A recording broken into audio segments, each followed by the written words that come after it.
Welcome to the Witness Podcast. I'm your host, Kevin Trader, and this is episode 4. Have you ever really wanted something? Ever want something so bad you feel like you would do almost anything to get it? Do you have something that you dream of right now? A dream job or dream career? Have you ever gotten something that you really wanted, only to find out it wasn't everything you thought it was going to be? Depending on the level of effort it required for you to reach that goal, finding out that it wasn't everything you hoped for can be pretty devastating. The emptiness that comes with achievement can be a shocking reality that overwhelms you. I know. Some people might be saying, well, I'd like to at least give it a shot. I get it, me too. Our next witness is a man who seemed to have it all. He was on the brink of reaching the pinnacle of success that many a young boy has dreamed of on the schoolyard playground. Someone who knew what it was to play on the high school and college fields of glory. He even made it to the big time, playing football in the NFL. But once he got there, he found himself wanting more. Ladies and gentlemen, I call to the stand David Upchurch. There you go. All right, you can continue. So yeah, I'm here today with my friend David Upchurch. Actually, David is the first person I'm sitting down with that I haven't known for a long time. We really just, I'd say in the past year, started to connect a little bit. So, Yeah. David, it's great to have you here today, man. Oh, I'm excited to be here. Thank you for the opportunity to come and just share what God has done in my life and what He's doing in my life. So I'm excited about it. Yeah, man, I was explaining to you before we started recording that the idea behind this podcast is that, the Bible calls God the wonderful counselor, which in, I think, modern times you can think of that as a defense attorney. So we call you to the stand so that you can testify about what God has done for you. And as I was saying earlier, you have an opportunity. A lot of times people want you to share your testimony, but it's usually in like a 15-minute format or something like that. This is an opportunity to take your testimony in depth and tell all those little nooks and crannies, all those special moments where you were at a crossroads and you really felt God speak to you. You know what I mean? Yeah, definitely some special moments there. I think a lot of times, you really don't have too many opportunities to share, or at least you believe you don't have too many opportunities to share. But I guess when you come across people and God places that opportunity in front of you, you want to be ready to share, and give glory on what He's done in your life and what He's doing in your life. So I'm excited about this opportunity Right. to just kind of sit down and share just all He's bringing me through and brought me from.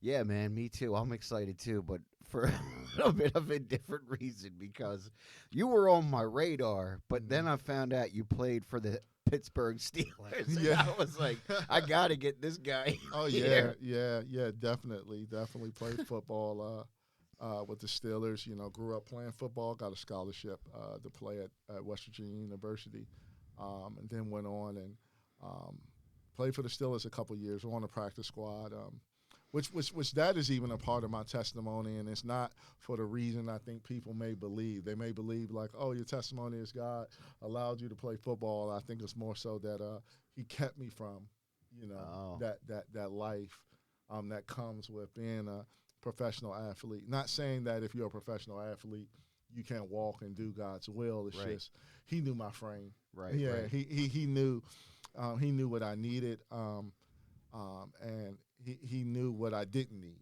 Right. So I thank God for the things. He's been showing me that. Yeah, He's Jehovah Jireh. He's my provider. He's a healer. He's a redeemer. But He's also an allower. He's a God that's sovereign and he allows things in your life. And sometimes you may not understand it. Sometimes it may go against things that you hoped and dreamed for, things that you feel as though it has to be God because it's wrapped in success and stuff. But God knows what's best. He doesn't make any mistakes. And in due times, the things that you don't understand, He will share it to you when you're ready to receive it. You're talking to me, man. Yeah. I mean, I think I was 20, 23 when Pittsburgh called after the draft, which was crazy because I was slotted to be like a second, third round pick, and I went undrafted, which was a shock to everybody because I was fairly successful. Well, hold on. I definitely want to get to Okay, that, I'm but sorry. I would like to kind of take it way back to the beginning. Like, where were you born and I how did you got you. grow up, and what things made you David Upchurch? Okay, so yeah, I was born here. I'm a Maryland, um, from Maryland. Grew up in Prince George's County in Hyattsville, probably about 10, 15 minutes from University of Maryland College Park. Raised by a single mom. I never knew my dad. My mom had me when she was in college. Her and my dad kind of broke off. She went to Syracuse University and she came back home. Um, and never knew my dad. He died from diabetes when I was, I think, in the fifth grade. Before he died, I want to say a month or two before that, he called, and I was real excited, even though I was 10 years old.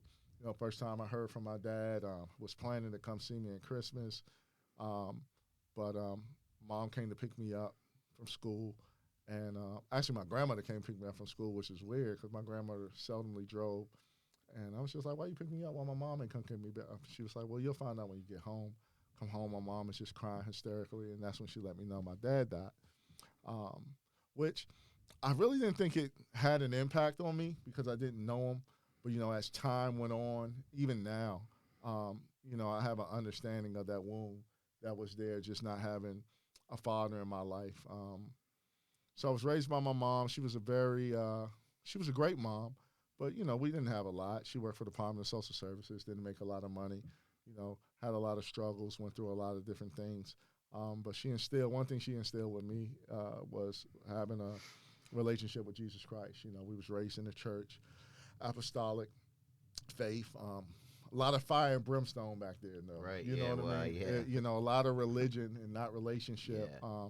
And so my relationship with God wasn't really built out of love, more so a fear, and not a healthy fear at all. It was a fear of condemnation and shame if I mess up, if I made a mistake. Didn't know God for myself. Only knew my mom's God, not God for me. And that really hindered me going off to school because I was left with a lot of decisions and choices. And although I understood right and wrong and what not to do, what I should do, as Paul would say, I didn't do it because I didn't know God. Right. I didn't have a relationship with him. And so not having a father, not knowing God, I got into a lot of things that I shouldn't have got into. So when you were growing up, though, would you say that God was ever present in your mind? Oh, absolutely. Absolutely. He was ever present in my mind. I it's funny because even living how I lived and riotous living, what some people would say, um, and yes, there's pleasure, there's fun and sin. Like I always had conviction. I really never could enjoy it. I Yeah. never, it was just like I could see my friends and they just had a good time. And when I indulged in it, it just wasn't the same feeling because I was hit with so Yeah. much conviction. And at that time, you know, uh, it felt like shame and condemnation. But now knowing what I know, it was just a lot of conviction. It's funny you say that because I also spent some time away from God, and I can remember like at certain moments, and this is foolish. I know how I knew how foolish it was to think this then, but still, the thought would come to me like, man, I wish that I hadn't been raised the way I was raised Yeah. so that I could enjoy all this stuff as much as everybody else Absolutely. is. Because it didn't seem like they had the same Nope. the same conscience that I had. Nah, it wasn't, and I knew that was always something that was different about me. But I knew God, even when I wasn't with Him, He was always with me, just pricking at my heart. Like I said, never enjoyed it. Never, um, it was pleasure in it. I'll be lying if I said it Oh wasn't yeah. pleasure in it. But there was, like I said, a conviction afterwards, and just a lot of guilt, a lot of shame, a lot of condemnation because of that lack of relationship. Like I knew what not to do. I knew the principles. I knew laws. I knew things, but I couldn't apply it because of the lack of relationship. I wasn't letting His Spirit lead and govern me. I wasn't receiving His grace at all. I was just in iniquity, doing what I wanted to do, trying to fill spaces and voids that were inside that He wanted to fill. You know, I struggle with a lot of affirmation and adequacy. You know, Right. I never really felt adequate enough.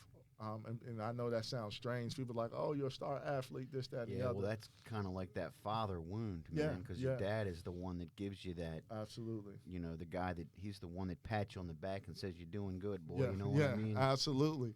With my mom being in the position of trying to be mom and dad, um, she was so tough.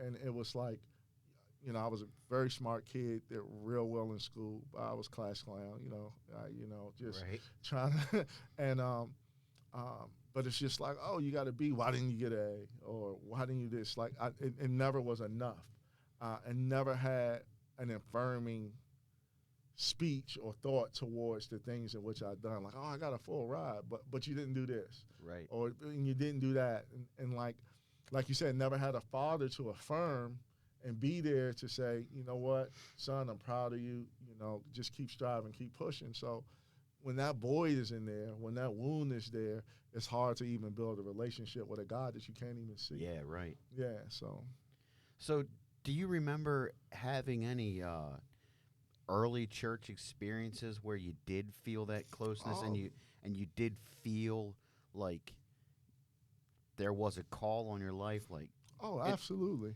absolutely. I gave my life to the Lord.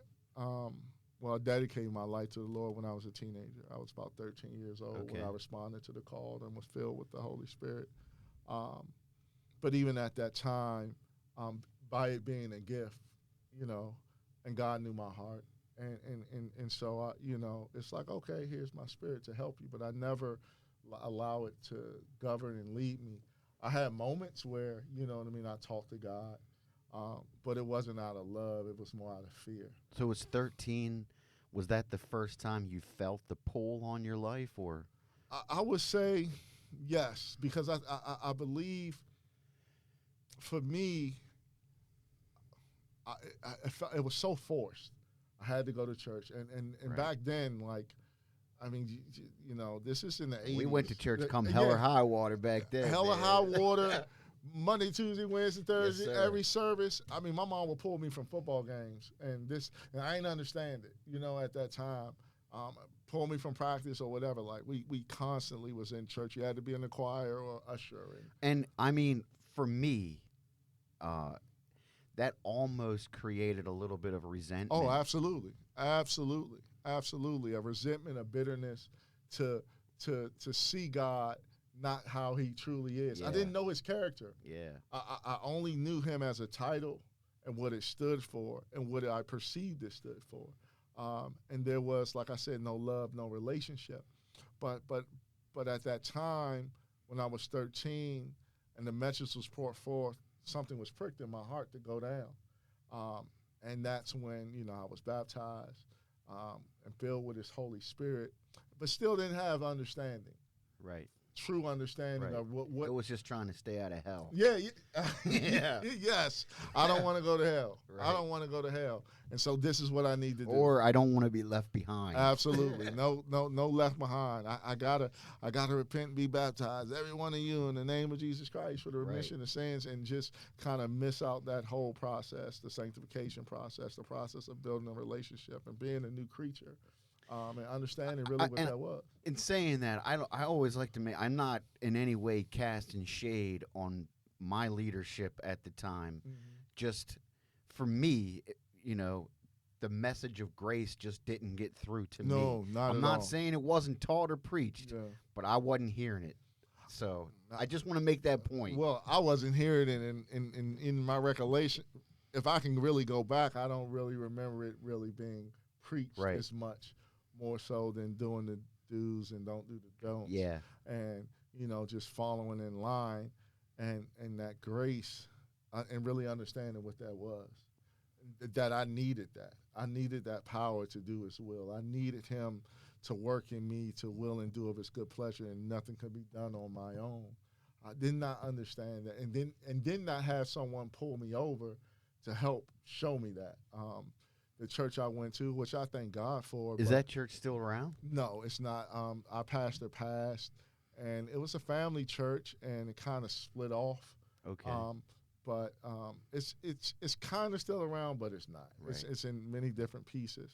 And we had a great bishop, but then he was had a stroke and was stricken to a wheelchair for about 7 8 years, and it kind of went a lot of different ways after that. But it wasn't a lot of discipleship going on. Yeah. It wasn't a lot of teaching and understand, you know, relationship and growing in grace and in knowledge of who Christ is for you. Um, and I think that was the missing piece that I didn't have when I was younger. That God had to take me through some circumstances and allow things in my life for me to see that and become dependent on Him. And it's funny too, because it's like, man, it took all of this, Lord, and it's. I tell people all the time, like, everybody's journey is different. God knows our frame, and He knows exactly what we need. And I stopped asking that question. Did it take all this? I'm glad that. Yeah. Apparently it yeah, did. apparently, yeah, because it's just like, man, it took all of this, but it did. I mean, it took me going through, you know, um, disappointments in a career that I thought I was going to have. Obviously, I was married once before. I failed marriage. I had my first child out of wedlock with my ex-wife, and then we had my youngest. How old were you when you got married the first time? I was 25. Oh, wow. So at that time, I had my first child when he was 20. When I was 20, I was in my senior year of college. So in 2003. Then we got married in 2005, and Okay. at that time, I was a free agent. I had got released from Pittsburgh and got picked up by the Ravens. I was there for about Now we're talking. about 3 months. Yeah, I know. Sitting down with Ozzie Newsome, and he was sitting there like, I wanted you after the draft because I was a high priority free agent, and they actually offered me more money to come there, but Pittsburgh didn't draft any linemen. At that time, Baltimore had drafted a couple of linemen, and I was just like, the better opportunity was in Pittsburgh, even though that was coming back home. And I was just like, man, we really, really wanted you. I remember talking to him before the draft, like, but it's pretty cool to sit down. Yeah, that's amazing. Yeah, man. So I was with Baltimore.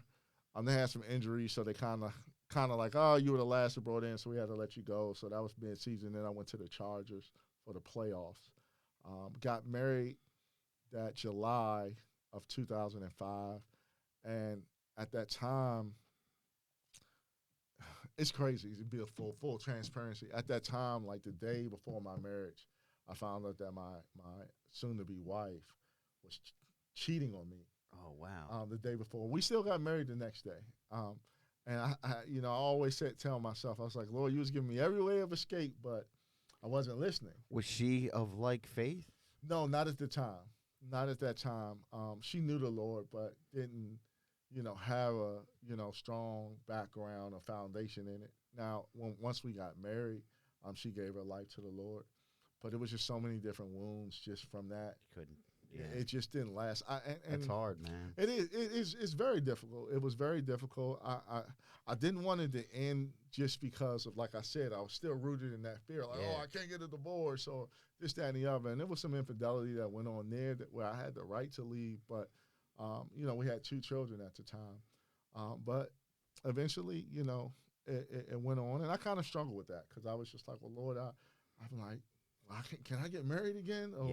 Or is it, she not dead, so is she still my wife? And I'm just like, well, we under a new covenant now, we under grace, and that's a head trip, man. Yeah. I went back and forth, just struggling and just being able to, understand that we're under grace, and eventually He led me to who He had for me all along. Further down the line. Right. But it was a struggle from the divorce till, I guess I got divorced. A divorce was final in 2012, but it took like 2.5 years to get divorced. So from then, I was what, 32? I want to say 20. So 8 years Wow. was a hard 8 years of my life. Yeah, I mean, I've been close to people who have had gone through divorce, and I Yeah. mean, it will make you crazy. Oh, I mean, yeah. it's amazing how, I mean, because when you get married, you're intertwined Yeah. spiritually and Absolutely. naturally with that person, and you Yeah. break those bonds. It Yeah. just it does something to you. It was difficult. That 8 years, I mean, between trying to co parent, trying to raise kids, trying to keep the kids in the truth, walk my own Yeah. walk with God, and wasn't doing that well at all. Well, I can imagine the adversary. Surely that's a big thing he can play on. I Oh, mean, he played on it big time. Because I just couldn't. I didn't have a relationship with God, but I knew better, yeah, and that's so it's like terrible I place. tried to show my kid. I tried to tell my kids better, but I wasn't showing them better. I wasn't living a life that I wanted them to live and show them, and so it was hard. And sometimes I sit back and look at it now when some of the struggles that I have, trying to impart. And all I can do is just focus on how I'm living now and not go back and understand that, God is going to finish the work that not only He started in me, but He also started in my sons. Right. But yeah, it was a tough. And is your ex-wife still in the faith? Still Um, living? so she had some church hurt Yeah. from a few churches that we went to, and so it's like, oh, I go to church online, and she still believe in God, Jesus, and the whole nine, Mm-hmm. and stuff like that. And I'm not saying that you I mean, I believe you do, need to go to church, be under covering, and all those things. Right. But I'm not saying that you can't have a relationship with God, Right. because you don't. So it's not like she's in a whole totally different religion or Right. anything like that. Like, no, she still believes It's Jesus just a Christ. lot of head trash to Yeah, work through, it, man. it, it is. It is because it's just my priorities and what I set first in my son's life don't necessarily align Right. with her. It's still like, it's like, oh, don't plan anything on Sunday. We go to church, or don't do this. And it's just like, oh, what's the big deal? And Yeah. it's just trying to really set standards and priorities in their life to understand that we put Him first. Right. And so, I mean, I tell people all the time, like, when you make decisions out your iniquities, it's going to be rough because He don't want glory in that, and He don't want people to see glory in it. That's Like, true, people man. like, oh, this is you're very well acclimated. No, I want you to know it's hard. Don't do it. Yeah. It's a struggle when Yeah. you walk in your own iniquity, and tough. It's wages for sin. It's Right. wages for doing the things in which you want to do. He can turn your morning into dancing, Absolutely. but it ain't an easy process. It is not an easy process, and I said a 40-day journey can turn into 40 years Yeah. when you're not content and you don't appreciate who He is. He shows you who He is. Absolutely. I've had many situations in my life that could have went different. Situations, just literally life and death situations, being in the wrong place at the wrong time. Situations where We got time, so if you want to share some of those well, stories, I mean, feel free. just young and dumb in high school. I wasn't, drinking, drugging, and everything, just doing stupid things with my friends. Had all the opportunities in the world, but just was chasing something. So how do you get away with drinking and drugging and still be on the path to professional athlete? Well, it's funny. So when I was in high school, I had a real close friend, and he was a year older than me, but we played football together and was close. And he's the one that introduced me to drugs, weed and things of that nature. And I grew up around all of that. I say this all the time. I'm only male in my family who hasn't been in jail. Wow. Most of the men in my family been in jail, sold drugs. A lot of people, like I said, I came up in a hard environment.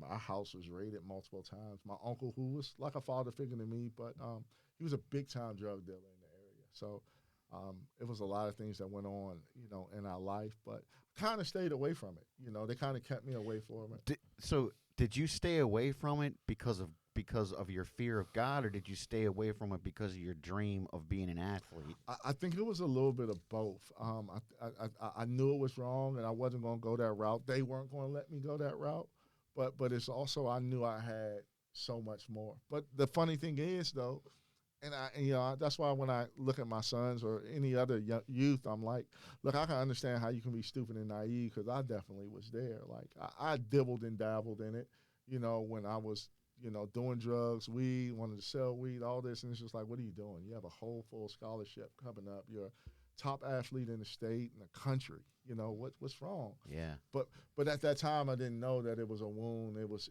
just filling it with stuff that, I just didn't know. Just doing real stupid things. And I knew the Lord. And so just to share a story, it was going into the summer, going into college, and I had an all-star game to go to. It was the Chesapeake Classic. It's when Maryland plays Pennsylvania. And my homeboys, who were a year older than me, so they was already in college, it's like, all right, man, come through and smoke. I was like, man, I'm trying not to take smoking into college, But I was like, all right, we'll come this one last time. Smoking weed or just smoking weed. Okay. Yeah, you definitely got to be. And so we're in Langley Park, we out in the park, and literally I began to like trip out. And people might be like, oh, you smoking weed. I'm telling you, this was God. Let me kind of get to it. I'm like tripping out. I'm like, what is going on right now? Like, I feel like I'm about to die. And it was like, calm down, David. It's just the weed. I'm like, no, this is different. Why y'all not tripping out? I literally, we got in the car, and it was like, we're going to go get you something to eat and water to, kind of like, because all we had was Mad Dog. You were really flipping out. Yeah, I was flipping out. And all we had was Mad Dog 2020. I don't know if anybody know about Mad Dog 2020, but and I'm not. And here's the thing: I'm not glorifying any of this. I'm just trying to share my testimony. But if you're flipping out, you definitely don't want to be drinking Mad Dog 20. So it's like we went to 7-Eleven, and I remember something in my mind was just like, get out the car and just run in the middle of the street. And my friend had to like tackle me in the car. And so they got me like in the car and like restraining me, and I'm just crying. And I'm like, I shouldn't be doing this. I shouldn't be doing this. And I literally go into tongues. Wow. And I began to start speaking in tongues. And then I remember just quoting. I didn't even know I knew. I mean, I was raised in church. Sure, I went to Christian school. This is my friends telling me everything because I really don't remember. They said, man, we knew you went to church. Man, you was quoting so many scriptures. You was telling us about God, like from Langley Park all the way to my home in Hyattsville. They said you were just like flowing and flowing. We was just like, man, what is going on? I feel the Holy Ghost. And right they was now, like, man, you was just talking in this language and this, that, and the other. So they take me back home. I say, take me back home because I feel like I'm dying. I need to go back. So we go into my basement. And my mom's upstairs. And he's like, dude, just calm down. And I'm like, Mom. And this time my mom ain't know I was drinking, smoking. I was like, I'm high and I think I'm dying. Come down here, help me. I need you. Come down. And they was like, shut up. And so she comes downstairs and like JC, who's my best friend, it's like, what's going on? And he was like, Miss Upchurch, we were smoking and drinking. And like, I just felt like the enemy just was attacking me and everything. And I began to like, throw up and I think like just manifest all just the unclean spirits and everything out. And I say that to say, and I know the story is long, but I just want to set it up. I remember, because like I say, remember my family, all the men in my family either did drugs, sold drugs, or went in jail. So I used to always tease my uncle, who was a drug addict. And I was like, man, how you used to smoke crack and everything? How you do all that? And I remember him coming downstairs. We all lived in the same house, my uncle's son. That's wild, man. And he was laughing. And he's like, see, I told you. You mess with me, laugh at me, and look at you. And I was like, I know, I'm sorry. So from that day on, I was like, I'm not touching it anymore. And I didn't. I remember going to college and, never smoking and never doing it again. But I say this to say, my freshman year summer, JC, my best friend, I get a call. And freshman year of college. College, yeah. So I'm going into my sophomore year because I already did my freshman year and it's the summer and we had to stay up there to work out. I remember getting a call and from his mom, and his mom was like, JC is dead. Oh my gosh. And I just like, what? And that just hit me so hard. And I remember one thing like that really, and this is like witness, right? So this whole thing is built around witness. One of my major regrets is I had so many opportunities to be salt and light to him, to witness to him, for him to see the light that I knew and had, and not really conform to the things in which they were doing. Because I don't know where he was at the time. He got in a car accident. And my friends told the story. They went out, and on their way out to the club, they walked past the church. And they remember JC stopping them. JC was like, man, what you doing? He's like, I just need to pray and talk to God and just, ask him for forgiveness. This is literally the night before. Wow. So they said he knelt down at the church and began to pray. Then they went out. He dropped them off at home, and literally on his way home, coming down 95 by Greenbelt, he fell asleep, hit the median, flew out the car, died. Man.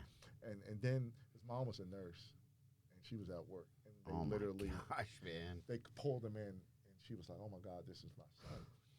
And I said, Lord, I pray that he reconciled himself with you, because I don't know, but for him to be led to do that. But for me, it was just always like something that really just like hit hard. More than just his death was the fact that like I had an opportunity to witness, to share the good news, to share the love of God. But because shame and not even knowing them for myself or allowing myself to know who he really was, I didn't do it. And that's one of the biggest regrets that I have. And that's one of the reasons why being in a better space and a better season with God, like I'm always willing to share, whether it's in church, at a restaurant, or whatever, because you never know. You never know when that time will come, and opportunities that you have to be sensitive to his voice and be able to share just the love of God. Right. Because it's important for people to know, like, hey, I've been where you at. Or I know someone who's been where you at, but I know someone who can bring you out of that, who can give you peace and love and joy, where you don't have to fill it with these other things of the world, but you can come to him. And it took me going through an array of things, and God also allowing an array of things to bring me to a point, which obviously he's not finished yet, but just to bring me to the point that I'm in today. And that I wouldn't change. Yeah, I think that really is a key to, I don't know, I guess you would call it evangelizing, but giving something to someone that they can relate to. Mm-hmm. You know what I mean? You tell a story, and all of a sudden something triggers in somebody's mind and says, I know what that's about. Yeah.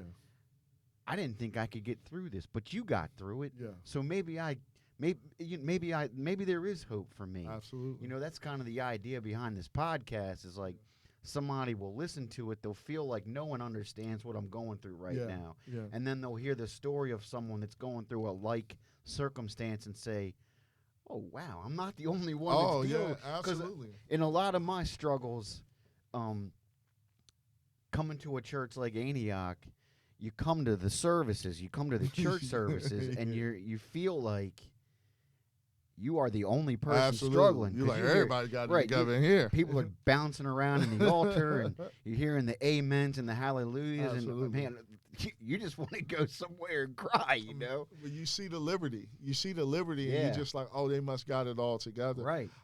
Especially like you say, coming. I came to Antioch almost 2021, and I'm like, man, everybody in here got it together. That's why I didn't know everybody. Right. But then it's just like you start getting to know people, especially people. I love it that it's diverse, right? Yeah. So you can't judge books by its covers. Like you feel as though, people that look like me go through the same thing, and people look like them. No, that's not true at all. And you begin to learn, and you begin to see like, oh, God done brought us through some similar things. Yeah. And we have a lot more in common than what we may think. Right. It really helps, because your troubles can make you feel isolated. Absolutely. And it really helps to know that somebody else is dealing with almost the exact same thing. Absolutely. It helps. I think Pastor says it all the time. Like, yeah, it's good to know what God can do, but it's also great to know because He's done it in your life, Yeah. and therefore I think it's always a great thing to. I believe I can witness to someone who hasn't been through something. I haven't been through something they've been through, but I also think that it's a stronger witness to have a relatable experiences with a person that may not know God, but we share some of the same things. And I believe God does a great job of making those opportunities there where you may not think it's there, but you following and you listening to His voice, and He's like, hey, speak to him, get to know him, and you just realize, oh, we got a lot more common than you think.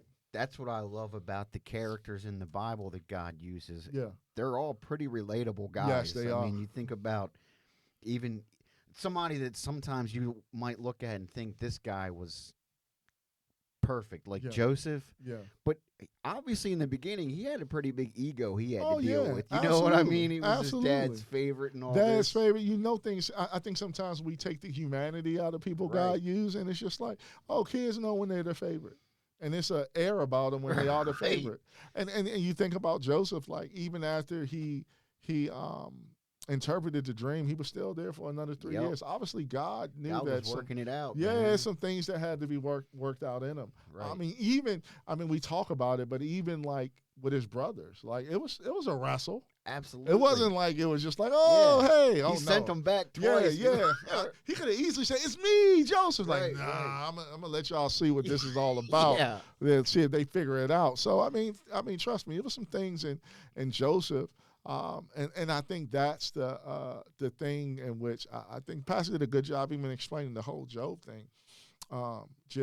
It's some things, I think it was Brother Hurt, but it was some things in Job that God had to work out. Absolutely. He had fear. He had that fear of just messing up and not, being upright and perfect as the word says. I was talking to my wife the other day, and I was just like, man, like, you got to understand a lot of people that God used or the things in what we see, it's all built around their calamity. I mean, there's one sentence about Job being perfect and upright. We don't get books and chapters of his perfect and uprightness. We get books upon books of the calamity that he went through, because that's when we see God, like in our weakness, in the storms, in the fire. That's when he shows up, and that's where his glory is the greatest. One of my favorite things in the story of Job is, like, I think Job's sitting there complaining and wondering why all this is happening to him, and God's just like, where were you when I spoke all this into it? Like, who do you actually think you are questioning me, man? Absolutely. Who are we to know the mind of Christ? Right. I'm literally learning how to stop asking questions. I mean, I know we seek and we answer and we ask and stuff like that, but some things it's just like he's a sovereign God. He's in it all. He's really put on my heart. I was actually writing notes today about, it's like, hey, the blessing and the breaking, Jesus is in it all. Yep. A lot of times it's easy to see God in the blessing, but he's just as big in the breaking. And so it's like, he's sovereign. And I think that was Paul when he was like, he's learned to be content, know when to be abased and abound. He understood, like, hey, it's blessings in this and it's breakings in it, and God is in it all. And we just got to understand and be able to recognize that and not just only see it one way. Right. But there's a certain comfort in that, I think. Yeah. When it seems like your world is falling apart. Absolutely. There is a comfort in knowing that God's in it. Absolutely. You know what I mean? He's in it, and he's the only person that can shake and stir up my world, and I know that their motives are pure. Yeah. And it's all in love, because he is love. I mean, there's so many people that you can encounter in life that can stir up and shake your life. But why? Their motives aren't pure. But we understand that God, because he is love, his motives is always love. Right. And it's assuring to rest in that it may be uncomfortable, it may be inconvenience, but his thoughts are of good. And like you said, like, who are we to know the mind of Christ? Who are we to this? He created all of this. Right. Everything, and the fullness thereof was all him. So I think he understands what he's doing. Yep. I think he makes no mistakes. We make plenty. but he makes none. And he covers us with his mercy. It's only because of that we're not consumed. I mean, it's a loving God to even when you're not connected, even when you don't have that relationship, his mercy is still there. It's many opportunities in time where I could have been consumed. I have friends that's died. I have friends who's been in jail, and I've been in the same settings. I have friends who life isn't going how you would want to, and I've been in the same situations. Yeah, I used to do the prison ministry, Uh huh. and I would always tell those guys, I'd be like, the only thing different between you and me is I didn't get caught. That's it. That's all it is. That is all it is. I mean, one choice away from the situations being completely Right. turned, and but it's like I said, it's nothing but His mercy that we're not consumed. He is meek. He is gentle. He's patient. He's long suffering, and we'll never experience anyone on this earth that's like Him because Right. He's God and God alone. And I wouldn't have the story if He wasn't. I think a lot of times people's like, oh man, I didn't know you was an athlete. I didn't know you was this. I say because I just kind of want people to know me and most of all know the God in me Yeah. before that, and then I do share it because I like to Yeah. because I know people have dreams and thoughts, but I like to share like with God and His plans was so much bigger than that. Right. I hear people say, well, how is something bigger than that? I mean, wealth, riches in the world. I mean, it looks like it's everything, but it's not. It's hard for a rich man to enter into the Yeah. kingdom of heaven. And that's not to say that he doesn't want to bless financially and all those other things, but it's more so the motives in the heart.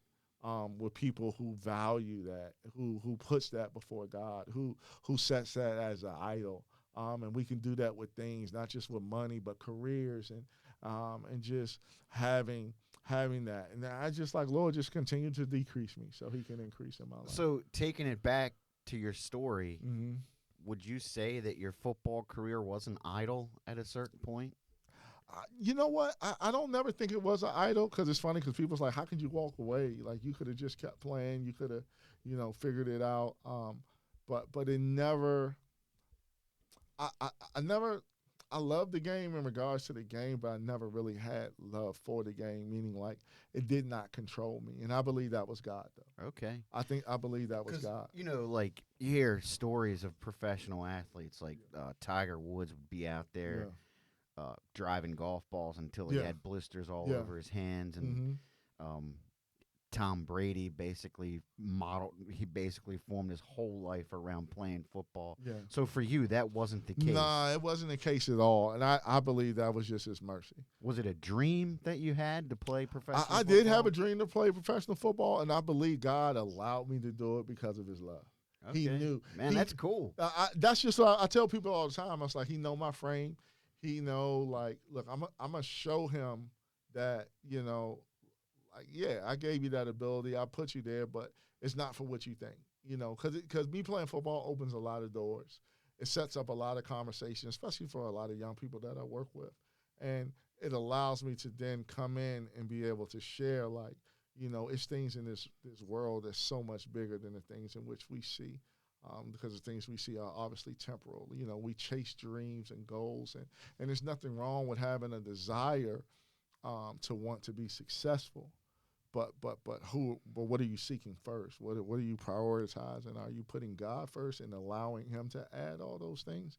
And I believe, like, when you can share that, when you can stand and say, yeah, it wasn't. It's something that you can walk away from. I tell my son, he's a great baseball player. He's going to Alabama to play baseball, and but he has the opportunity to be in the Major League Draft this Sunday. Wow, no kidding. And so, Orioles are number 37. well, it's funny because they got 7 picks. They got a ton of 7 picks in like the first 3 rounds. But Orioles haven't drafted a high school pitcher in like 15 years. Oh. We would Well, love we him. could use some pitchers. Yeah, I mean, so we're just like, man, he's top pitcher in the state, and it'd be a great story. And they've had some interest with him. But I told him, I said, Miles, I don't know what God plans are for you. But what I can tell you, because I try to give him godly wisdom and allow him to build a relationship with God, learning from how I was raised. I told him, I said, at any moment, God tell you to walk away. Yeah. Will you walk away? I said, don't be surprised if you ever put in that situation. I'm not saying he can't use you and your career can be baseball and stuff like that. That's not what I'm saying. But what I'm saying is, if he asks you to sacrifice and lay that at the altar, can you lay that at the Right, altar? because I mean, being real, if you're a professional athlete, you're at the very top of Oh yeah, that particular world. Even if you're the worst guy on the worst yeah, team in the yeah, MLB, yeah, you were still the best yeah. of wherever you came It from. is a small percentage that make it to that, and it still comes with a lot. Right. I And remember. that's a massive investment Yeah. to be asked to walk away from Oh, if it that time is. should It, come. it it really is. It's a hard thing to choose, especially if something that you put so much time, so much sweat in, and but you can take that analogy and be like, look what that got you investing in that. But if you invest in a relationship with God, see what He do. Lay it at the altar. I tell them, lay your career at the Yeah. altar. It doesn't mean that you got to give it up. It might be a ram in the bush and say no, but this is how I want you to be when you Yep. do it. And when I tell you that it's enough, then it's enough. And so it's those principles that I didn't have that I'm trying to show him. Like when it came to him selecting a college and everything, I didn't tell him. I gave him wisdom, but I told him pray, Yep. talk to God, and let His voice, let His peace rule you. I said because you won't have regrets when you allow Him to lead because He makes no mistakes. I said don't make choices off your emotions or your feelings, whether you like it or not. We were talking about whether he's going to go to the draft or stay in college because he's down in Alabama for summer. And he said, "Well, I'm glad I got to come down here so I can see if I like it." And if I like it, and I had to stop him, I hit pause, and I said, "This is also going to help you when you find your wife." I said, "Because everything you like don't mean that it's right." Yeah.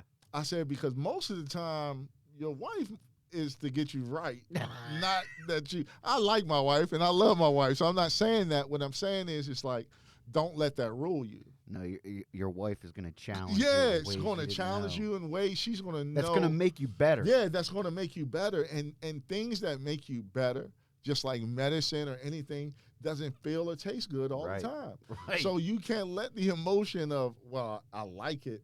I said, don't let that lead you. I said, you pray and ask God what His will is. Your peace, open any door, close every door that I walk through. And Lord, I don't want to do. I said, I always cover my prayers with just like, well, Lord, obviously, Lord, I feel as though I know the Lord's voice. I'm led by peace sometimes, but sometimes it's silent. And so it's just like He's just waiting on me to move.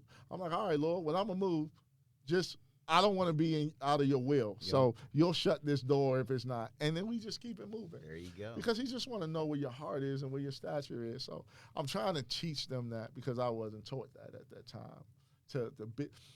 Teach them relationship. That's the relationship versus fear. Yeah, that fear is, man. And so when you have that fear, therefore you don't have His love because His perfect love casts out all fear. And so now I know that I experience and I walk in His love because that fear is gone. The fear of failure, the fear of making mistakes, the fear of being perfect, like all of that is gone because I know it's His righteousness. It's not my righteousness. It's not my works. He's already done it all. It's no license to sin, but I understand and I have belief and faith that, that it's already taken care of. Right. And so that's where that freedom and liberty is. Right. Man, I keep trying to get you to tell your story, and you keep preaching. Oh, no. Yeah. You got to ask me some questions. Yeah. I'm just kidding. So, getting back to the timeline, let's say, so you in high school, you knew in high school that you were going to go to West Virginia. How did all that happen? So it's just funny. I just came off telling you about my son don't like it. So I could have pretty much went anywhere. My mom wanted me to go to West Point. I got into West Point. Like I said, I was a smart kid. Okay. Got an engineering degree, so I was a pretty smart kid. God has blessed me intellectually. So I took a visit to Ole Miss, West Virginia. I went to West Point for my mom, went to NC State. And She probably figured West Point would keep you out of trouble. Oh man, I didn't want to do that plebe year though. I was like, Yeah. nah, I'm not getting up early in the morning, not knowing football. You get up early in the morning all the time, so it's just like I should have went. But, so I went to a Maryland game and they played West Virginia, and there was so many West Virginia fans there, and they were crazy, and they were a real good team at that time. The year I went in, they were like ranked 11th. First game of the year was against Ohio State, #1. Lou Holtz was the commentator. They had like David Boston, and like it was crazy. And I told myself, like, I love the environment. It was fun. The people were friendly. It was 3 hours from home. My mom could come to the game. So I was just like, I'm going to WVU. Great opportunity.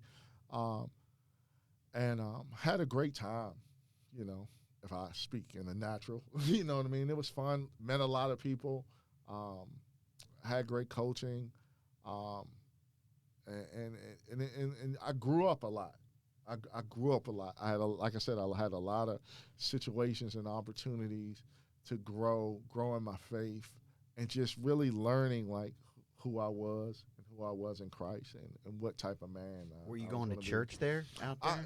Yeah, I was.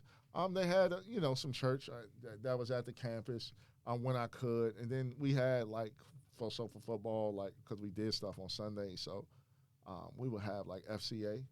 And they'll bring somebody in and kind of teach a lesson and stuff, which was good. It was something. But I wasn't like in the faith that like I should. I wasn't in the word like I should.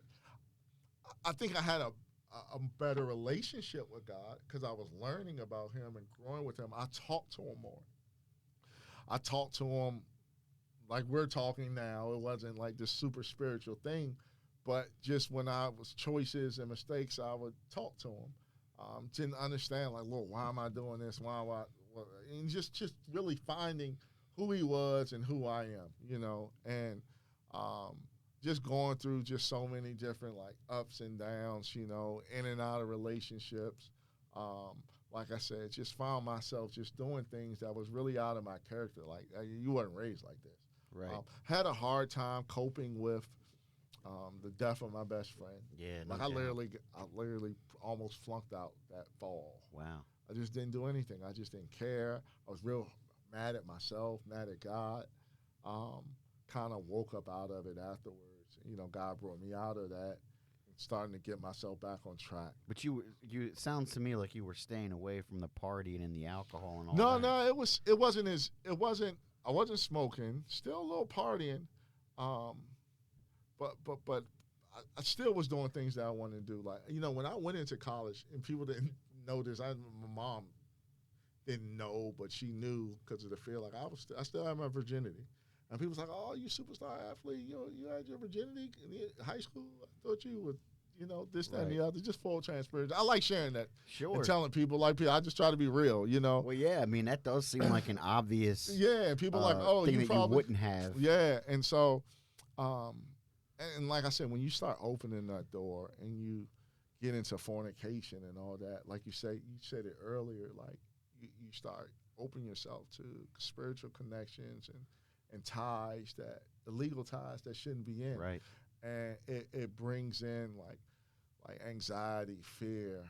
The world does its best to try to convince you that ain't. It's all physical. Nah, it's not, man. It's not. Like I battled anxiety, and I never had anxiety until my first girlfriend, who I actually lost my virginity to. Like, she had it bad, and I found myself having panic attacks and all this other stuff, and I'm just like, what in the world? Where did all this come from? Right.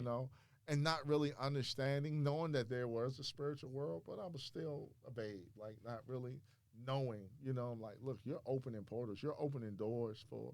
They saying the word when Jesus and Judas, and he's like, oh, he has nothing in me. The enemy had a lot in me because I opened up those doors. And so I wrestled a lot, with panic and stress. And like I said, I had the inadequacy issues still, still trying to find myself in relationships, being affirmed. None of them would last, It was like, come on, y'all want me? I'm the superstar. Right. I'm on the billboard. You don't see me? Yeah. And just, God really decreasing me, I was a humble guy, though. That the one thing I will say through it all, I still maintain a humbleness, and I just believe that's something God put in me, Yeah. for what He had for me in the future. Obviously, not at that time because I was still living how I wanted to live. Um, but like I said, I'm glad though I was still rooted in the foundation of God. I'm glad, even though it was forced, the things in which my mom exposed me to with the Word and the foundation, because it never left. Yeah. It was still there, even though I was living. God said, even if you make your bed in hell, I'll be there. Yeah, And that's powerful, man. it's so true. It's so true. God, I And like love that. I still didn't understand this verse back then when I was in college. That nothing can separate His love. Like, and He's going to continue to do whatever He can, and He did that. I mean, He was stirring up my life all throughout college, and going into even my marriage, because He had something for me. He wanted that relationship. He had something big for me. I just needed to get on board with it, and He was loving enough to just wait. So did you meet your first wife in college? Yes, yeah, we went to Okay. school together. She was a dancer there. So yeah, Like a cheerleader? yeah, like a Oh, all cheerleader. right. Yeah, Classic. yeah, yeah, I know, right? Yeah, so yeah, we met. I was actually her tutor. Oh, this is getting Yeah, more yeah. classic. So I was her tutor. I know, right? A little Saved by the Bell or something. I was her tutor, and we were friends. We started dating. I think like going into my into my sophomore year, something like that. And like I said, I did have my first child with her out of wedlock. So I'm literally like, she's pregnant. We're at college together, Oh pregnant. man, that's rough. Yeah, so it's like, um, so I remember it's like, so we had our first child in March. We still in school, both of us trying to graduate. I'm helping her In with your her senior classes. year? Yeah, my senior year. So it's like I was supposed to went off and train that semester. I was like, I'm not going to graduate. I'm training for the NFL draft, but I didn't go. I stayed so I can be with her, um, just during the pregnancy. And I think that kind of impacted me getting drafted or not Sure. because I wasn't really ready. I was about to be a dad Yeah, yeah. and trying to graduate and help her graduate. So it was just a crazy time. It's a crazy time. He was born like March 30th. Graduation was like the end of May. Draft was like April 20th. So it was just like Good I'm literally night. got a 1 month old, and then next month graduating. Then it's like boom, off to Pittsburgh, and it was just a lot of craziness and a lot of So you things you swirling. you got picked up by Pittsburgh in the draft? No, I went undrafted, but that same day I decided to go with them. I had different teams that I could sign with. I signed with Pittsburgh, and that was hard too, just sitting there, not hitting your name called, Yeah. like being an All Big East, and then we And played you were in a big. you were saying that everyone was expecting you to Yeah, get, yeah. So like before the draft, like they have everything like laid out in your projections, and I was projected a second and third round pick. Um, and at that time, I mean, that's like, oh, your signing bonus is So in wait, the middle. was that the same year Tom Brady was in the draft? He was in 2001.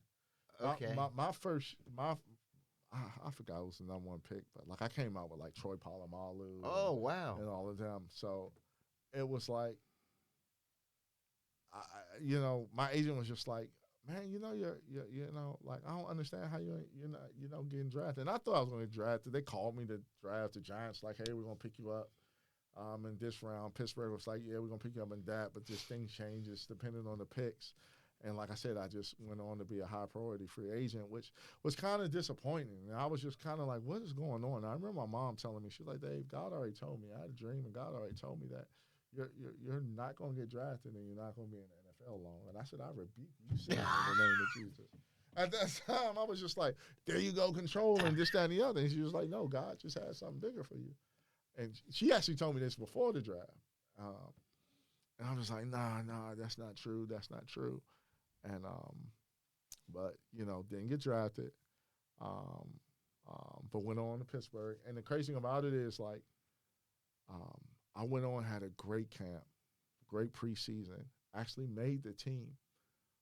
So I want to like I don't know how many people know how this works. I don't Yeah. really know how it works. Mhm. So how do you get picked up by Pittsburgh after the draft? So what happens is like right after. This is for the sports fans out Yeah. there. Not So everybody's so going you to had care a about draft this. at 7 rounds, and then right after the last pick of 7 rounds, or even during the time teams are calling, it's just like, hey, we want to sign you as an undrafted free agent. And so pretty much what the draft is, it's just like the teams pick you, and you're slotted a certain amount of money and contract based off when you're drafted. And then if you go as an undrafted free agent, um, like I said, you can negotiate what your signing bonus is and stuff like that. Everyone still had the same minimum pay. It's just the signing bonus was different. Does the draft come with a little more prestige? It comes with prestige, you know what I mean? It's just like, oh, you know what I mean? You got drafted this round, you got this much money. Everybody sees you on the Yeah, stage. everybody, with the yeah. And commissioner. it's just like, oh, but it's funny when after the draft and after you pick your teams, when you go in there, outside of like first round pick, everyone looks like, all right, it's anybody ball game now. Like you made it. Everyone's Oh, here. wow. Like, let's go play ball. So it's just like you kind of get past that disappointment. It's like, let's go play. So my first year. So what is it like, as a guy, you've been playing football since you're 10. Yeah. This is maybe not – this has been in your mind for 10 years. Yeah. What's it like the first day you walk out on that Pittsburgh Steelers field, it man? was crazy because It's gotta be surreal. You gotta understand. At that time, I went to West Virginia, which is an hour from Pittsburgh. So I actually was a Pittsburgh fan because they show local games only. Right. So the local team was Pittsburgh. It's amazing that we can sit in the studio together. Yeah. God really is good, man. Yeah, I know. So it's just like, so we had training camp. So first we had the mini camps and stuff. It was pretty cool. Now they bring in all the rookies, then they bring in all the vets. And at that time, it's just like the vets are like Jason Gilden, Joey Porter, Jerome Bettis. Was Roethlisberger on the team? He was my second year. He wasn't there yet. Okay. So it was the big draft picks was Troy Polamalu and Ike Taylor at the time.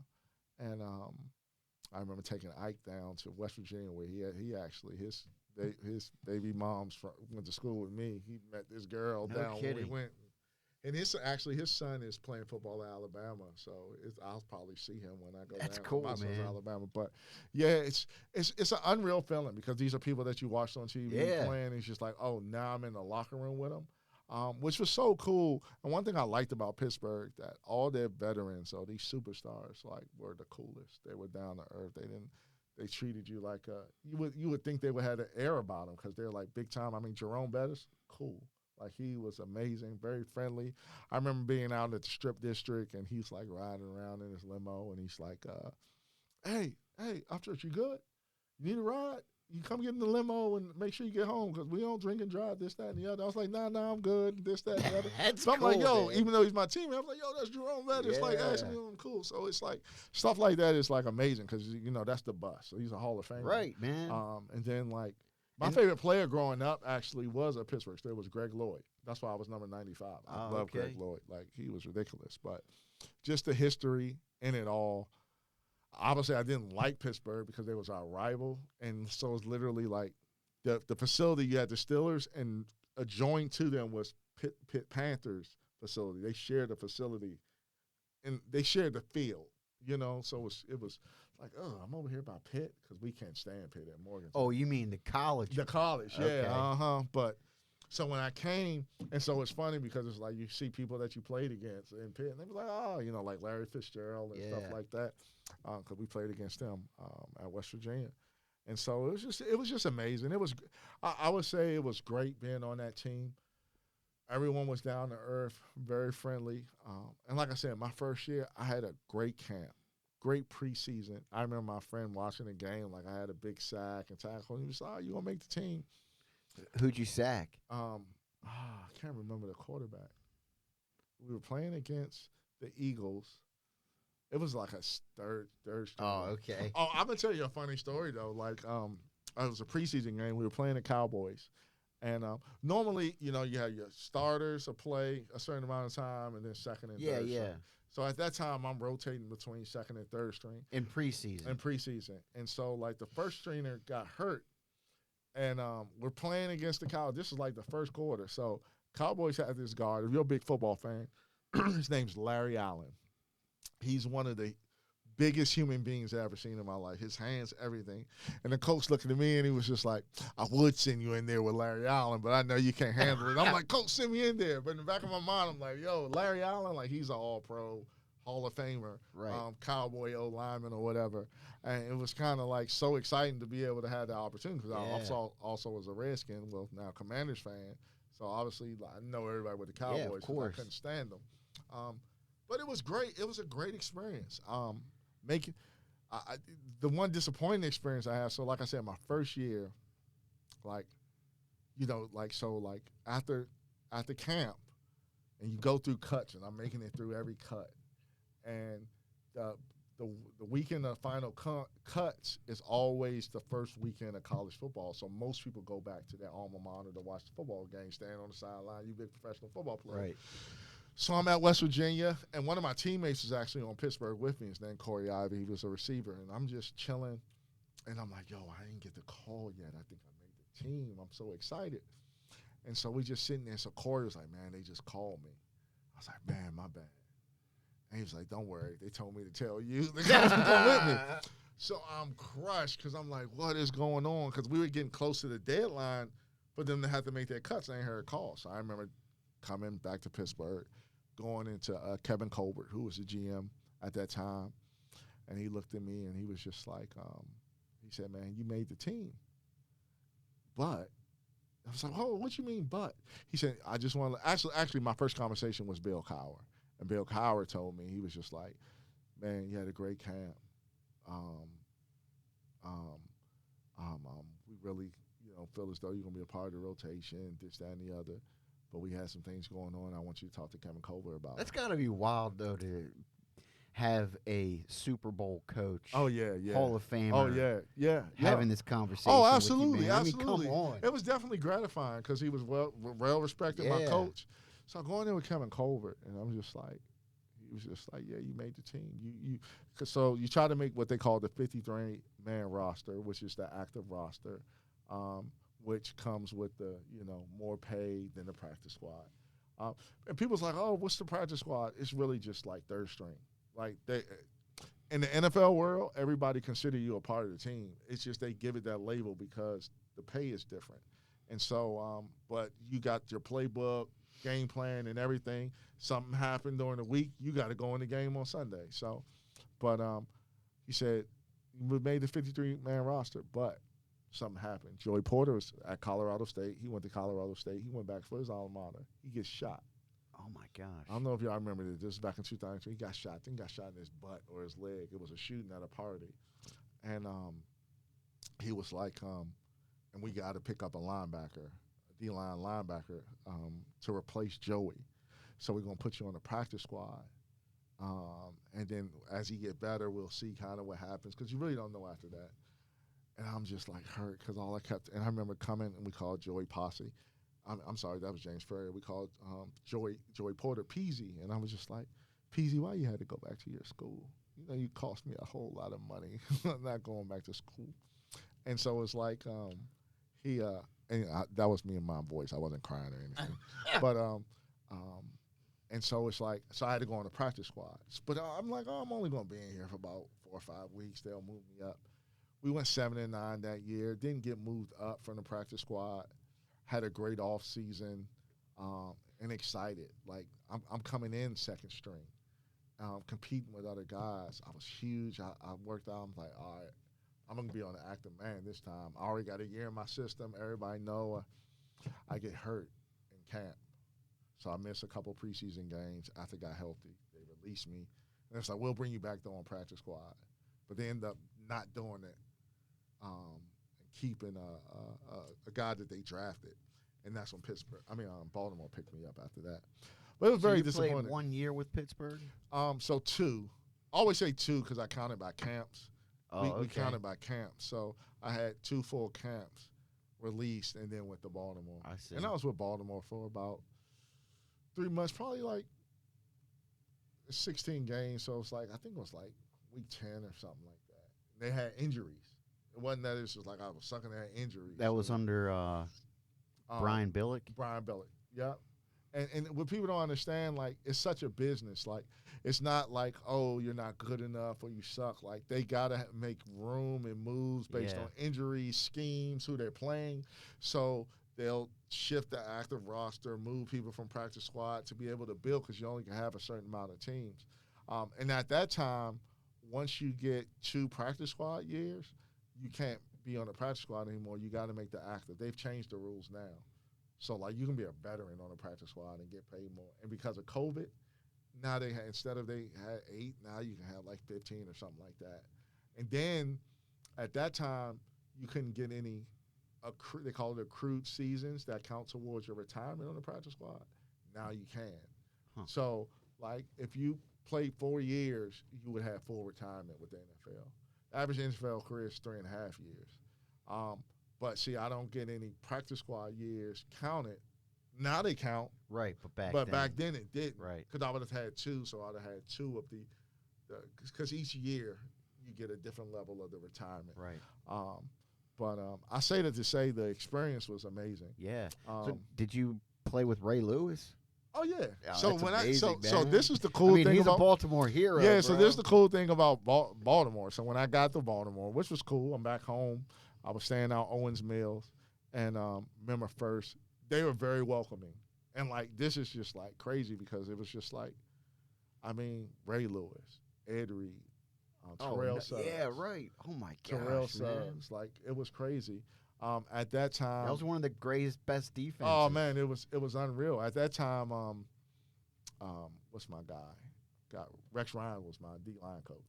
He was a crazy guy. He's funny too, and they were real cool, very welcoming. I tell people all the time though, the reason why they were so good and the defense were so good, they literally practiced how they played the game. Like, they joked around and everything and stuff like that, but like not during practice. Them boys were killers, man. It was such a focus. I remember at that time, Bart Scott, he was young at that time. Yeah. And he was on practice squad. And not the practice squad, but like on the scout squad. And we had to go against the first team. This made Bart so good. You knew Bart was going to be a beast and eventually play, because he was a beast then. And he would talk so much trash. And he started talking trash to, God rest his soul. He's a lineman. He died. Big black guy. Remember the referee threw the flag at his eye. He's from D.C., and I can't think of his name right now. I don't remember. But anyway, he was talking trash to him, and he's like, yeah, Upchurch, kill him. I mean, this is an all-pro tackle.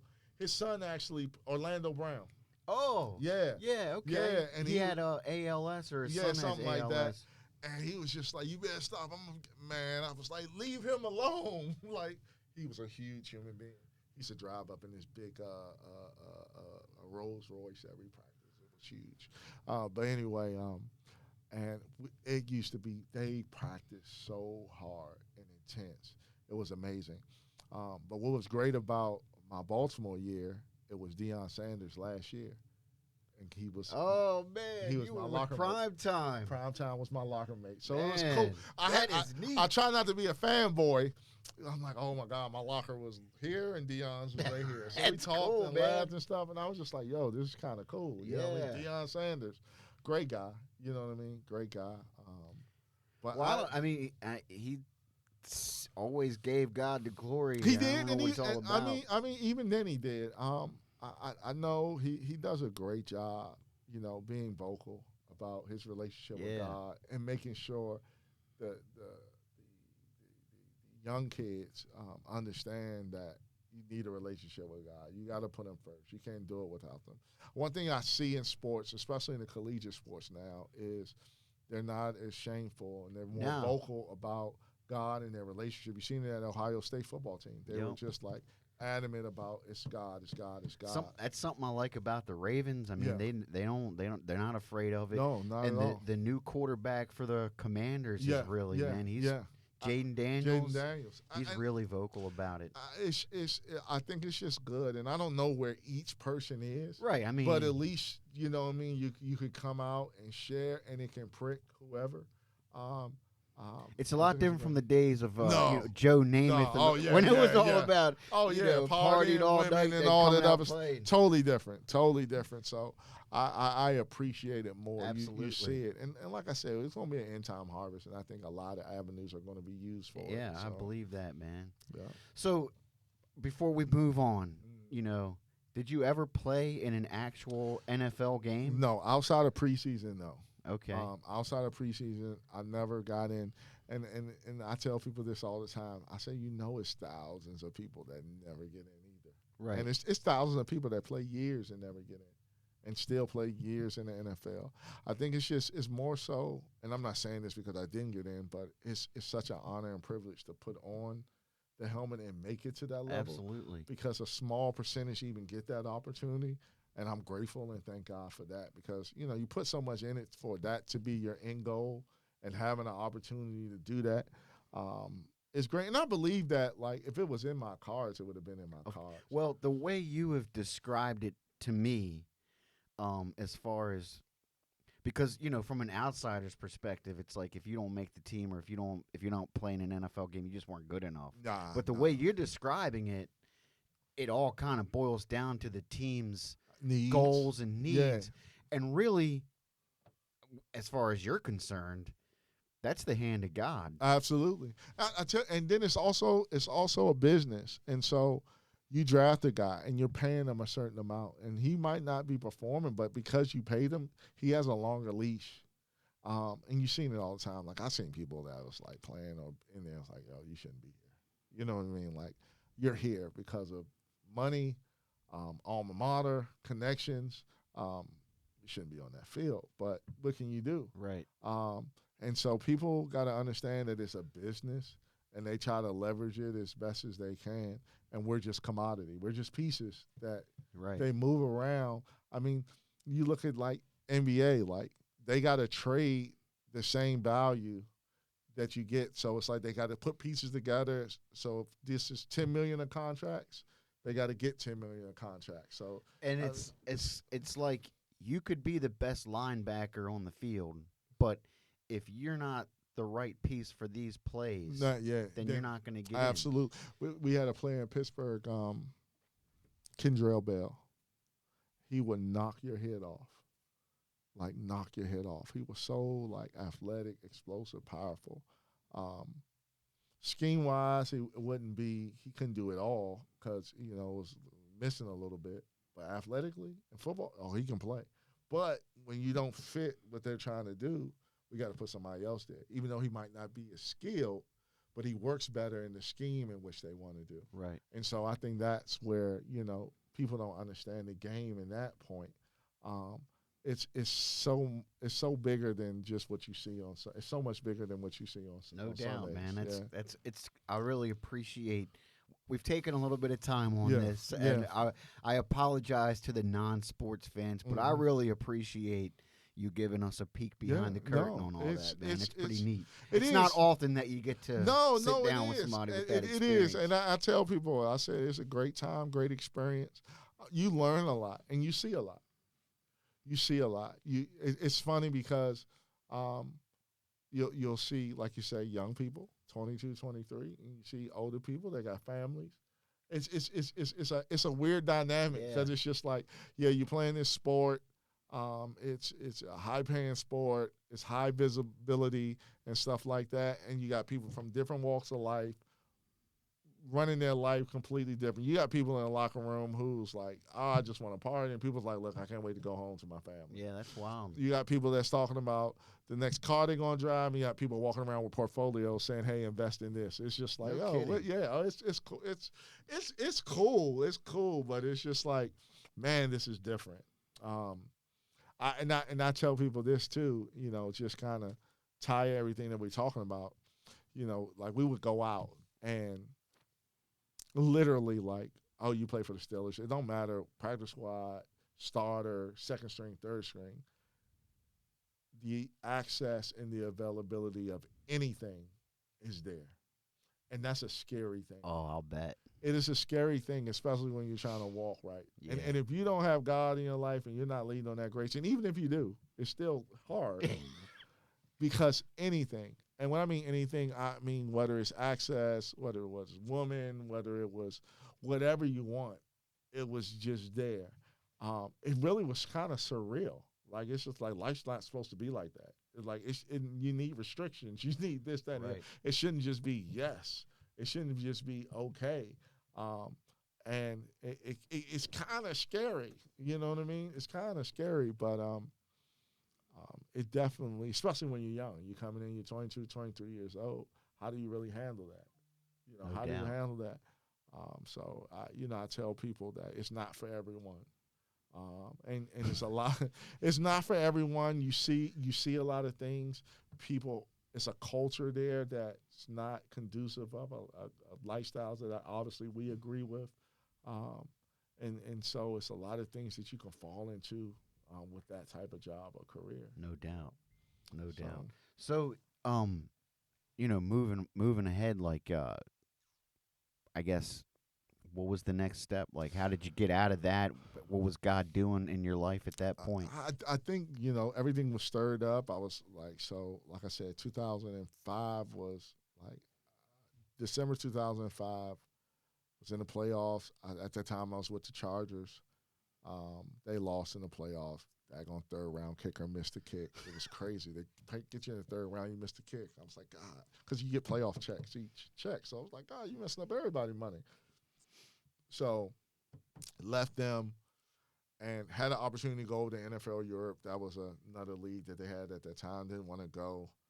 Um, so I was just like, oh, I'll play arena. Were you feeling? Oh, so my question was Yeah. going to be: were you feeling like you were done with football at this I point? wasn't done in football. I think at that time I was just trying to find like um, some pieces to kind of continue to keep the income coming because I was getting married at the time. I proposed to my then girlfriend, who obviously my ex-wife, um, and just finished up in December. But I'm a free agent, don't really have a team. So while I'm waiting on a call, I'm like, hey, this arena team in Orlando's like, hey, come play for us.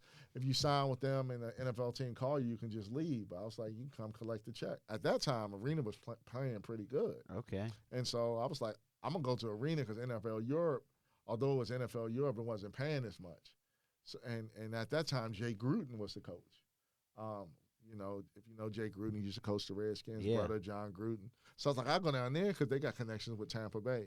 So I went down, played the arena in Orlando. It was pretty cool, made real good money. But like I said, I was preparing for my wedding. Stuff was kind of going off between me and my then girlfriend. I knew something was up. Yeah. And then, like I said earlier, found out what was happening. Still married her. Because I was like, oh, maybe if we get married, things will be right. Right. That was the wrong move. And are you also at this time in your life? Are you still feeling God being involved in you? Oh yeah. I guess if I could say it like that. No, never left. Like I said, anything that I did and lived, there was conviction. I'm talking about every day, every night. I mean, some may call it torment, you know what I mean? But it was just God just pricking and letting me know, like, hey, I got something for you. You don't have to live like this. Come to me, connect with me. Um, it never left. Never, and like I said, it was still dibbling dabbling, still prayer, still in my word, still going to church here and there.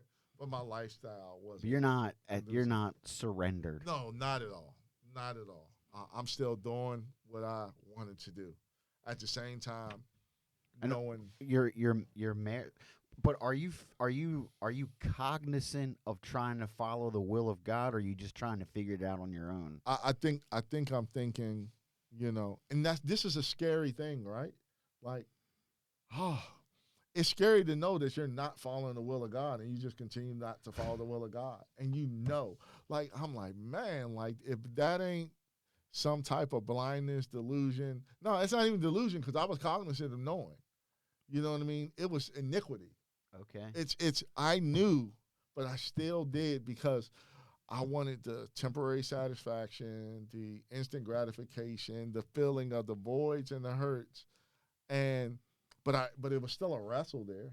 It's interesting that he was letting you do what you wanted to do. Absolutely. And like I said, it was nothing but his mercy that I wasn't consumed.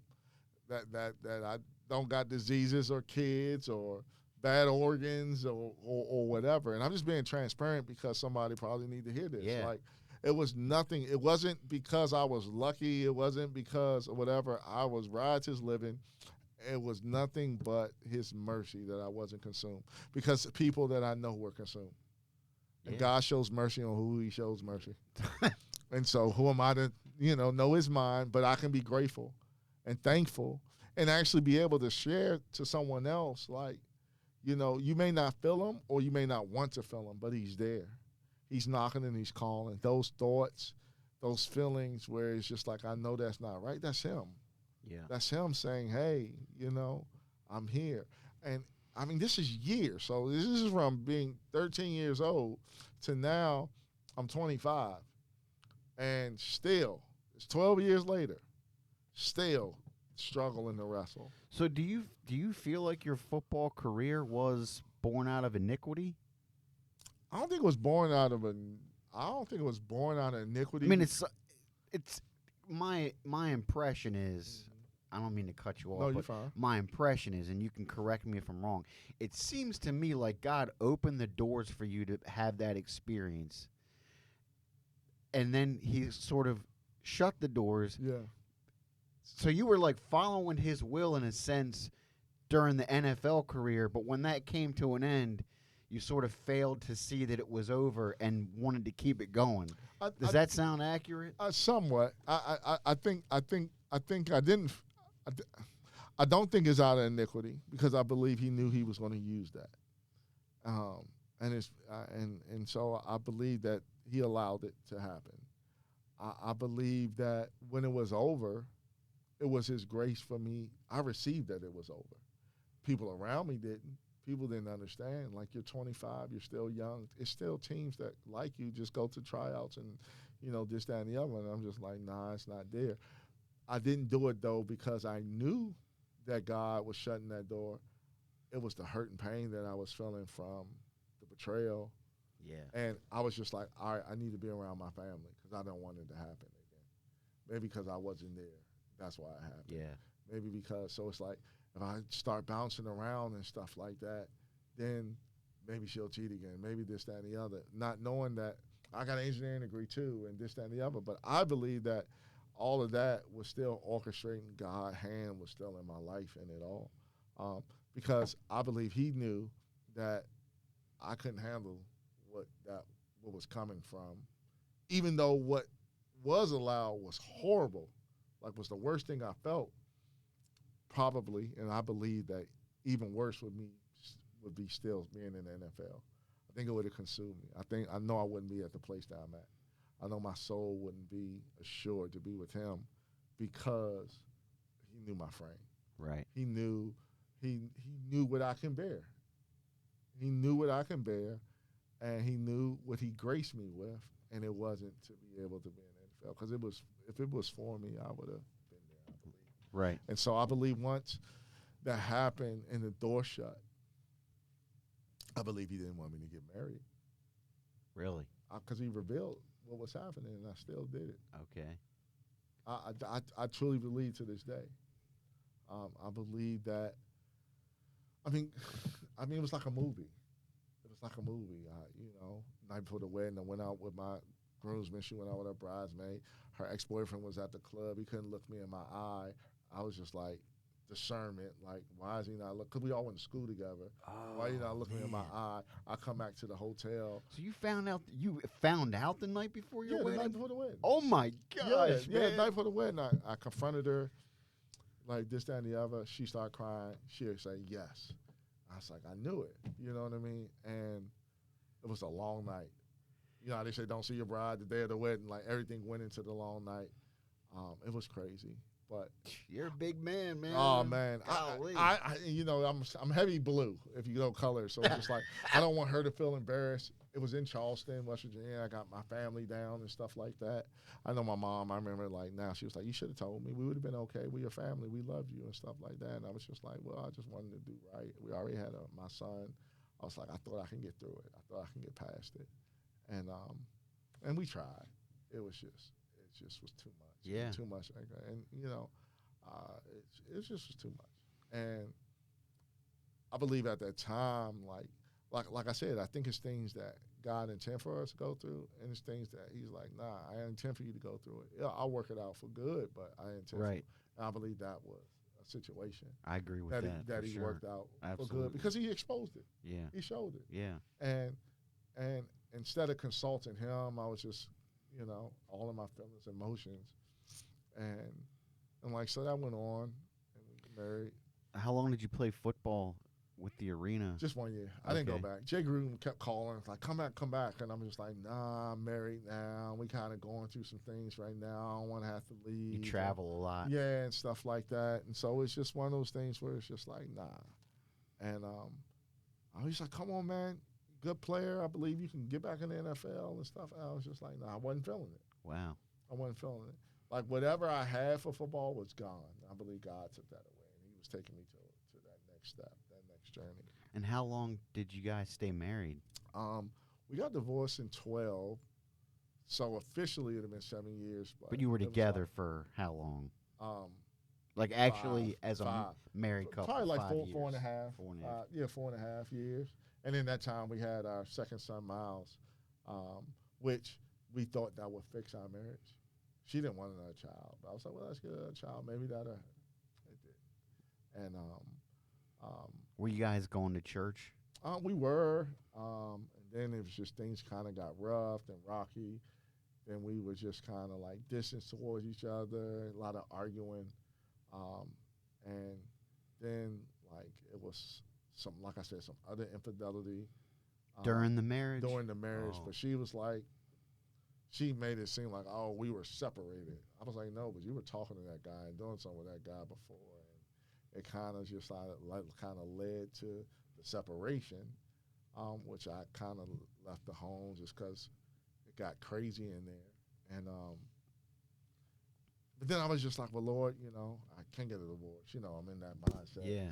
Same mindset I was where I got to get married and this, that, and the other. Like, and tried to, but it just, and then she just like, no, I'm not going to do it. Got divorced. She said she wasn't going to divorce you? No. She said she was. Like, she Oh, wasn't gonna she get back ain't doing together. this anymore. Yeah, she Okay. didn't. And we were young. And I think she was just wanting a different life. Yeah. Different setting. I think she had the same motives that I did. Like, we had a child and let's see. But she knew the writing was on the wall. She knew what she wanted before. It's just, maybe it was just maybe she had the same feelings that let's try and see what's up. But like I said, it didn't work out. I was still trying to be committed to it all the way to the end. And, I like I said, I had a lot of shame, a lot of condemnation, a lot of regrets. Didn't really understand. And then this is the season between, I'm going to just use 2012 because that's when it went final, to 2020. Those 8 years was like hard, depression, anxiety, got back smoking again. Where were you for those 8 years? Were you here in Family. Maryland? I was still in Maryland. Had my own places, then family places, had jobs, lost jobs. Were you going to that original church where you grew up in? I was initially, and then kind of like bounced around a little bit because it just really wasn't feeding me. I was into some of those, I want to say, I'm going to call them like worldly churches, with the lights and glint, kind of into that. And like, this just ain't it, and then it's just like. Mega churches. Yeah, and stuff. And then I just like wasn't going to church at all and really not being an example to my kids that I wanted to be, even though I try to make sure they were going. Like, my mom would take them or something like that. And then I'll go sometimes, but I was just in the bad seasons. Just really, until I got to a point where I was just tired. I was tired of living how I was living. I was tired of running from God. And He brought me to a point. Now, in those 8 years, did you feel God pulling you in a certain direction? Like, did you know that God had a call on your life? Oh, yeah, absolutely. I've had a word spoken over me my whole life. Oh, okay. Like, so many different situations, men of God speaking the same thing. Oh, you call to preach, call to be a pastor. I'm not receiving it. I don't want to be a preacher. I don't want to be a pastor. Like, no, you're called. God got something. And I'm like, I'm not receiving that. I wasn't, even when I got hearing the words spoken to me, I'm not receiving that. You know what I mean? Like, what? No, no, no, no. Even Bishop come up to me, hey, yeah, I don't want to receive it. Until now, I'm surrendered now, but I was like, I don't want to receive that. I think it wasn't even fear. I think it was more so like shame, like more so shame because like the conviction that I felt, like I knew better, I knew better, and I was like, why did I do this? Why did I do that? Why was I, like I can't. Why would you want to use me? Or I think it was just a lot of shame, a lot of condemnation You in know it what? You all. know what blows my mind? Just as we're talking, maybe it's an obvious thing, but it really just came to me is like you get that call from God. You get that people tell you got this call in your life early in your life. You Yeah, get that, and then you go off and do all these yeah, things, yeah, and you think that that call is gone. Like yeah. that ain't for me anymore. You never get away from it. That's a good If point. God called you to do something, Yeah, that's always what He has you to do. You got absolutely. divorced. Yeah, You did all this stuff, yeah, man. yeah. All these things that you would think would negate the call. Absolutely. And I mean, Jonah. Look at Jonah. Jonah Yeah, had this call. He yeah. spent 3 I'm days in not the going belly to of a Nineveh. fish. I'm not doing it. All this stuff, man. Mm-mm. And it that call never leaves. Yeah, Samson did everything the opposite of what God yeah, told him to do. yeah. And at the end of his life, he still fulfilled the call of God on his life. It's pretty amazing to me It that will God chase you doesn't down. take that away. It will chase you down. It will chase you down. I guess because he has that. He knows the end from the beginning, which we don't know. So it's just like we like, what? You still here? Right. Yeah, it's like you still here. Like what? I didn't. Man, you can't I even mean, you like can't what? imagine it. So you don't see what I just did with Right, the girl? man, You don't see what I right. was just doing with my boys, and you still here? Like, why are you still talking Yeah. to me? Why are you still convicting me? Like, I have chosen to do this, and he's still here. Like, It's wild, still man. here, like speaking through men of God, speaking to me, talking to me. Um, Even in my worst states, even when in my lonely states, he's like, "Yo, I'm here. Hey, I'm here," and I'm just like, "What?" And it's funny. It's in those 8 years, I knew his presence was still there. Like I never felt like he necessarily left more so than I left him. More so than it's just like I'm just going to ignore it. But he wouldn't let me ignore it. He wouldn't let me turn. He wouldn't let me, he didn't turn me over to a referee mind to do the things that I want.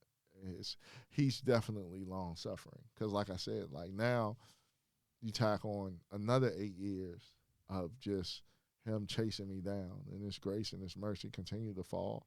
And like during that times, like I said, that failed relationship, depression, anxiety, back to drinking, smoking, fornication, like you name it, like I had my bouts. In those following 8 years. Yeah, in those following 8 Wow. years. Now I had bouts where it's just like, all right, I'm gonna do it right, Yeah. and I'll go clean off everything, and then it'll be like, nope, clean off everything, nope. And it wasn't until, like I said, 2020. What was it that got you to that place? I was just sick and tired. I was tired of like where my life was. I was tired of the conviction. I was tired of like the disappointments. I was just tired of running. And I said, all right, Lord, I'm gonna do right. I'm gonna do right.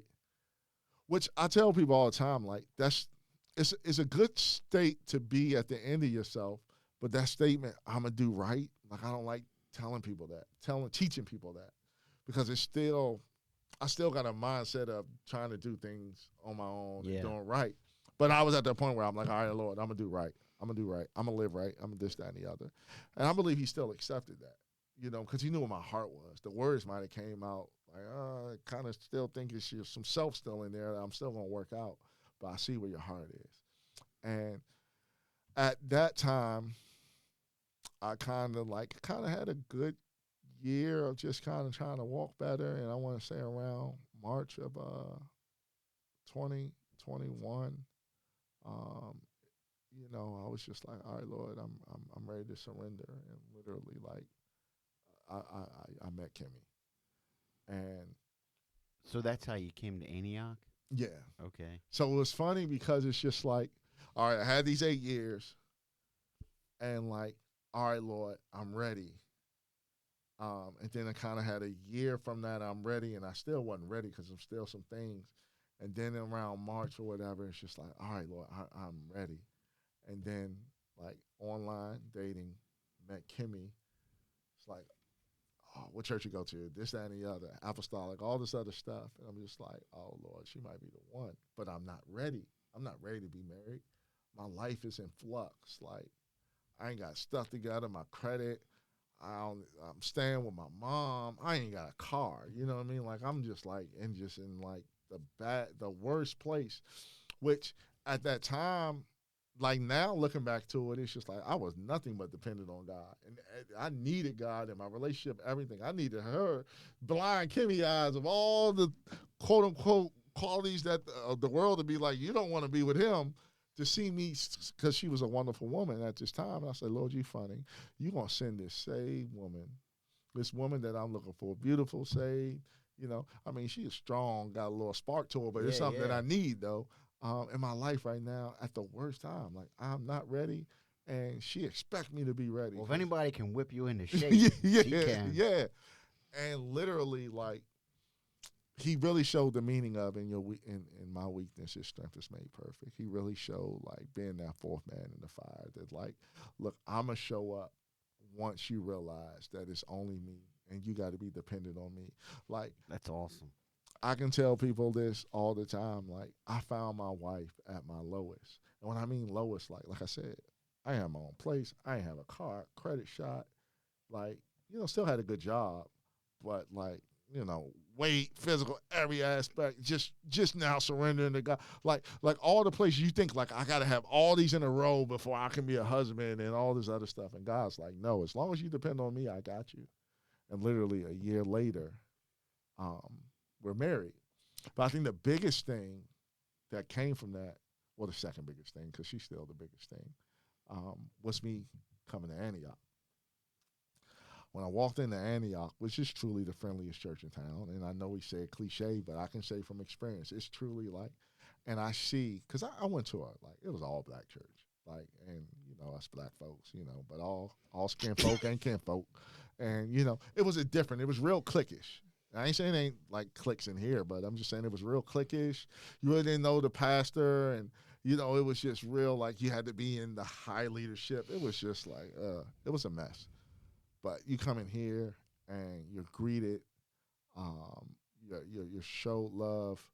I was just like, wow, I love this place. I'm like, even if me and Kimmy don't work out, I don't know how that's going to be, but I'm staying here, you know.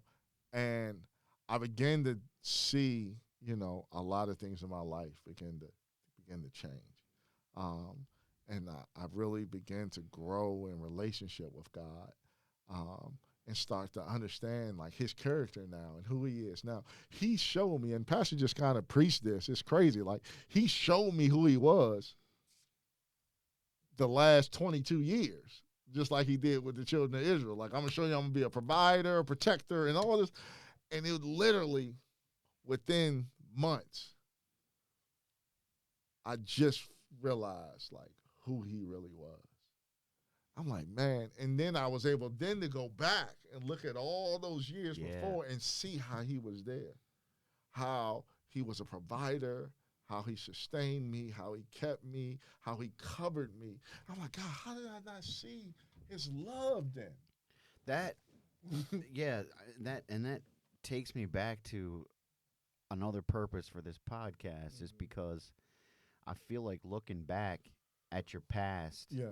a lot of people, especially when they get saved, they kind of want to hide from their past because maybe they have a lot of shame in it, or they're afraid they're going to glorify the bad things that they did. But man, I think it's really powerful to look back Yeah. and Yeah. see how God, at your worst moments, Absolutely. God had Absolutely. his hand on you, and that is proof of David's. You mentioned it earlier, David's words of saying, "When I made my bed in hell, Yeah. you were with me." Man. Absolutely. I mean, I did my story a couple of episodes ago, and I talked about one night I was in a pub with a Yeah. bunch of my friends. Uh-huh. I got a cigar in one hand and a beer in my other hand. Yeah. sitting around the table telling dirty jokes. Yeah, been And there. this guy keeps staring at me. Mm-hmm. And finally, I'm like, "Yo, man, is there a problem?" And I'm saying, I wasn't confrontational. I've never been in an Yeah, actual fight.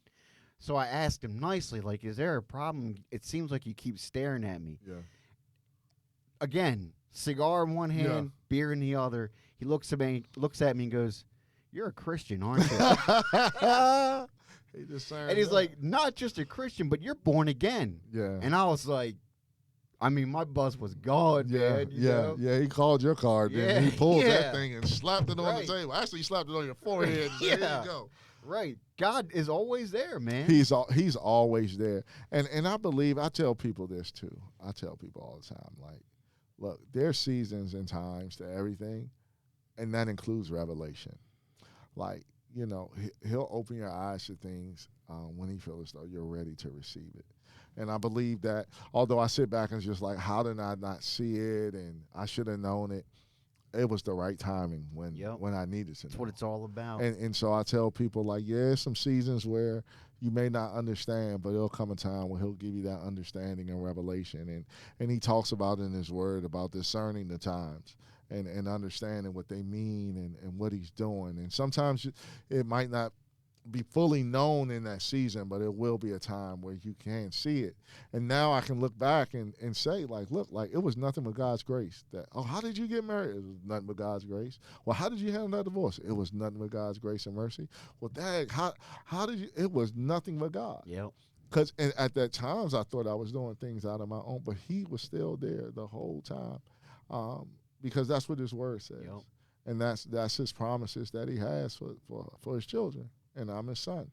And being a father, although I didn't have a father, but now being a father, you understand that. It gives you a lot of perspective. Oh, man, it gives you a whole lot of perspective. And so you thank God. Now it's just like, man, Lord, like, you showed me what you can do in the weak moments. And that's why I said earlier, and he's been put in my heart, like, whether either it's blessings or it's breaking, Jesus is still in it. Jesus is still in it. And in my life, yes, I've been blessed, extremely blessed. But I've seen him the most, and I felt him the most in the breaking. Yep. In the breaking where he showed up, like his word says, so big. When you don't even know he's there, that's when he's there the most. Oh, man, that's when he's there the most. Yeah. And when you can sit back and then see it, when man. he allows you to see it or you allow yourself to receive it, then now that's that posture of gratitude that you have. I hope that one day I get wise enough to, because I still, in my worst moments, forget that he's there. Oh, yeah. I wish that I could remember that when I'm at my worst, that's when he's at Absolutely. there, you know? And I think sometimes, like, you're like, Lord, just give me that. And he's like, nope. Because I keep you in a humble place to continue to depend on me, because I want you to always stay in that place of needing me, and being in a place where you understand, like, I need you, Lord, and so it's like I'm grateful and thankful, Yeah. So was there a moment in a church service or in your walk with God at this time? Was there a moment where you finally just laid it all down? Did something lead you to a moment, or was it just a process? I think it was more of a process. Like, I think it's just kind of like taking steps and stuff. It's funny, like, so when I first came here, and I'm still a casual guy, but I'm in my jeans and t-shirt because it's just like casual. Like I said, I kind of was going to even those little worldly churches. It's just like, have a beard and all this other stuff. And no one told me that I need to do anything or whatever and stuff like that.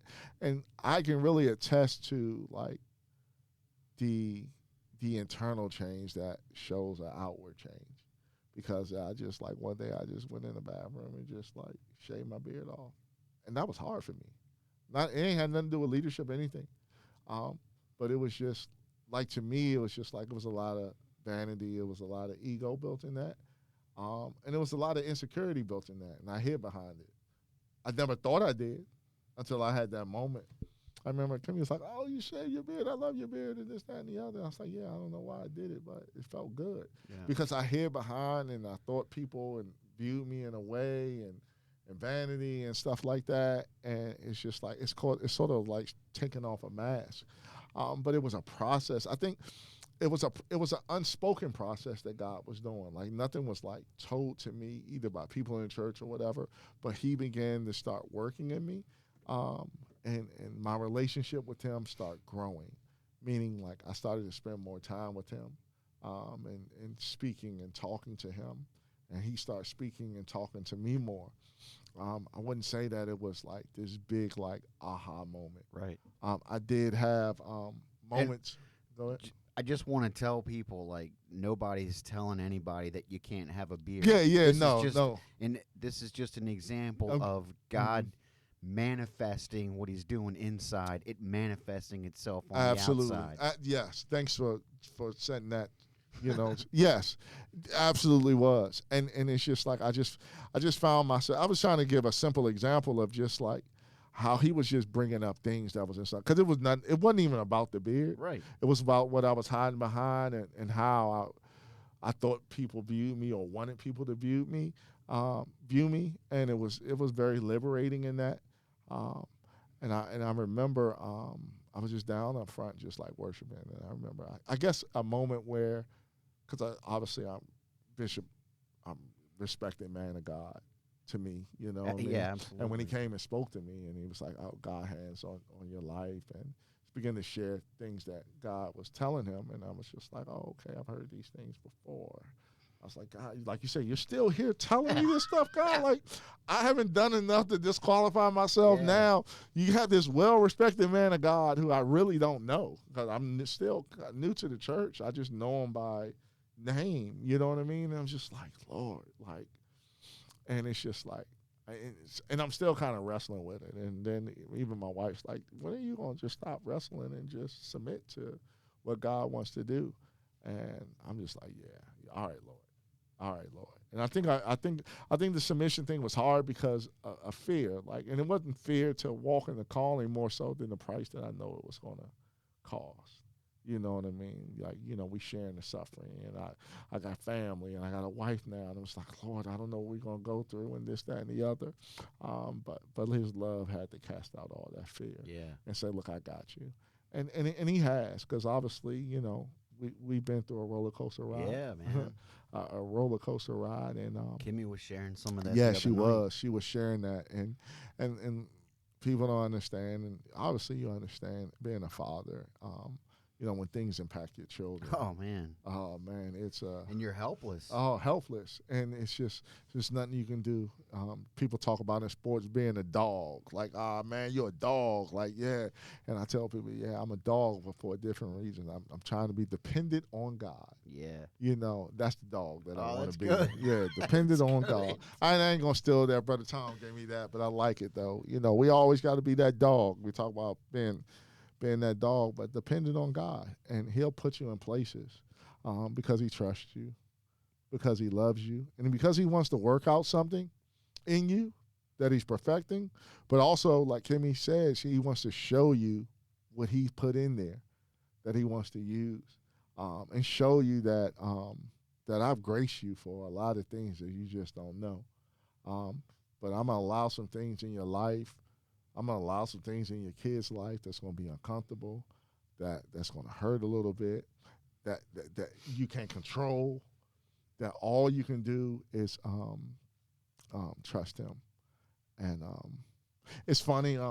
You said an event, and it kind of has something to deal with you. Um, First time, like I said, I talk to God and everything and stuff like that, but like I'm growing now, like in God. And I Right. remember I'm still new to the church.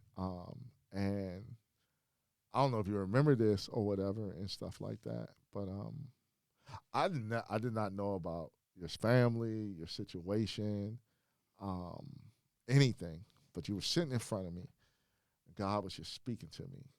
And at this time, I think your your youngest daughter was going through something health wise, and he was just like, pray for him, and he was like, tell him it's done and it's finished and it's gonna be okay. And I was just praying for you and telling you all this stuff. And I think literally like a week later, she had to go in for surgery, but everything went well and stuff like that. And that was the first time, like, I was like, yo, like, because he was telling me so much about health and then I can remember vaguely some stuff that I was telling you. It wasn't me, it was him. But on the same token, it's like, I'm like, oh, Lord, you speak to me. And it's real, because I'm new. I don't know you. Yeah, I don't yeah. know the story. I don't. really feel like I've only gotten to know you since Yeah, January. yeah. So it's like I didn't know anything. And so that was a moment where, like, I realized, like, oh, God, you can use me. That's awesome. You can use me. I'm glad to have been a part of that. Yeah, you was a part of it. Oh, well, that's just even when we was in men's and you came and you prayed for me. Prayer, yeah. And I was like, oh, God, it's so real, because he don't know. He don't know what just happened and the grants and you opening up doors. And that's why I had to tell you. I was like, yo, that was definitely God, because this, that, and the other. And I know how it's important for us. And I think Brother Milton was saying it tonight, like God wants his training grounds to be used to let you know, because he already know, but to let you know, like, look, I can use you. And I think I needed that because of the inadequacy issues I had, the affirmation and just feeling shame, condemnation of the life that you live. And he's like, no, I can use you. If you can be sensitive to my voice and hear me and be obedient and listen and allow me to work in and through you, I can use you. And that was also a moment. So that was a moment where it's just like, oh, okay, God. And that's when, start to learn his voice and recognize that voice. And I believe when you're in that training, that proving grounds, he's going to give you confirmation of hearing, because that's the only way you're going to know. Well, it's kind of like those moments, like in sports, it's stack and win. Yeah. Those moments, you stack those moments up until you have something that God, you see a body of work that God has done through you. Absolutely. And it's he's loving enough to show you that. So you don't have to sit there and question. So how you going to learn his voice if you don't affirm and confirm that was his voice? So he going to show you, like, yeah. And that's the confidence and assurance that we need to have. And I think when he talks about the spirit of fear and like you say in the Greek, it means timidity. And, just having assurance and knowing that I heard his voice, and I'm going to be obedient, and God's going to do what he says. That's the point that we want him to bring us to. Right. And we strive for.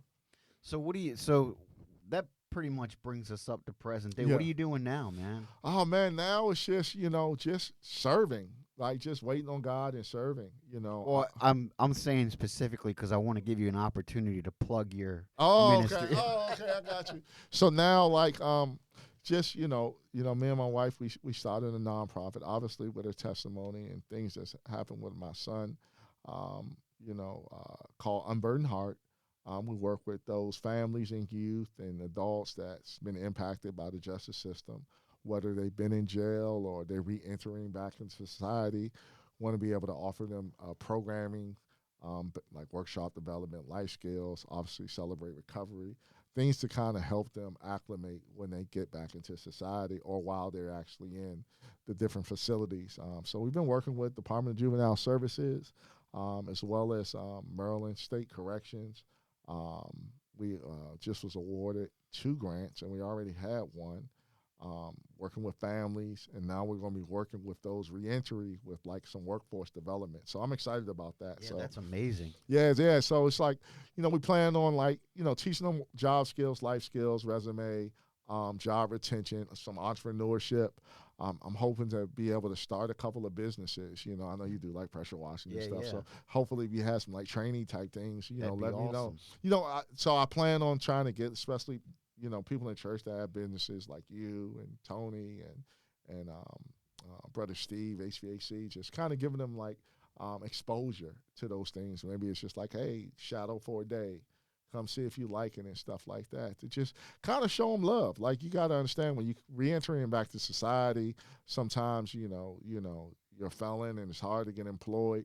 But we're men and women of God, and we need to show love. That is awesome. We're giving second chances. Dude. I mean, this whole gospel is about second chance. It's literally like, hey, you know what? And third and fourth. Yeah, absolutely. So, They just need love. People need love, and they need the love of God to be shown, not just told, but shown. And if I can't show it, all of that I'm preaching, you know what I mean? Then how can I expect them to serve a God that I serve? If I look at them as their acts and God don't look at me like me and you said, like it's just we weren't caught. So just trying to expose them to men and women of God who, hey, we know where you've been at, and maybe we don't, but we know a God that can fix, solve, and be there through every trial and circumstances. So we're excited about Unburdened Heart. How can people find out more about it? www.unburdenedheart.org is our website. Feel free to go on there and check us out. Um, um, we kind of got to start building our page, put testimonials on. It's funny that I'm on this podcast because we wanted to start a podcast as well. Just talking about people with reentry and dealing with a lot of trauma and a lot of pain and hurt. Well, when you get your podcast up, we'll have you back on, and you can plug that. Oh, absolutely. Maybe share some of the testimonials here, and then guide people to yours. Oh man, that'd be great. That'd be great. I'm excited.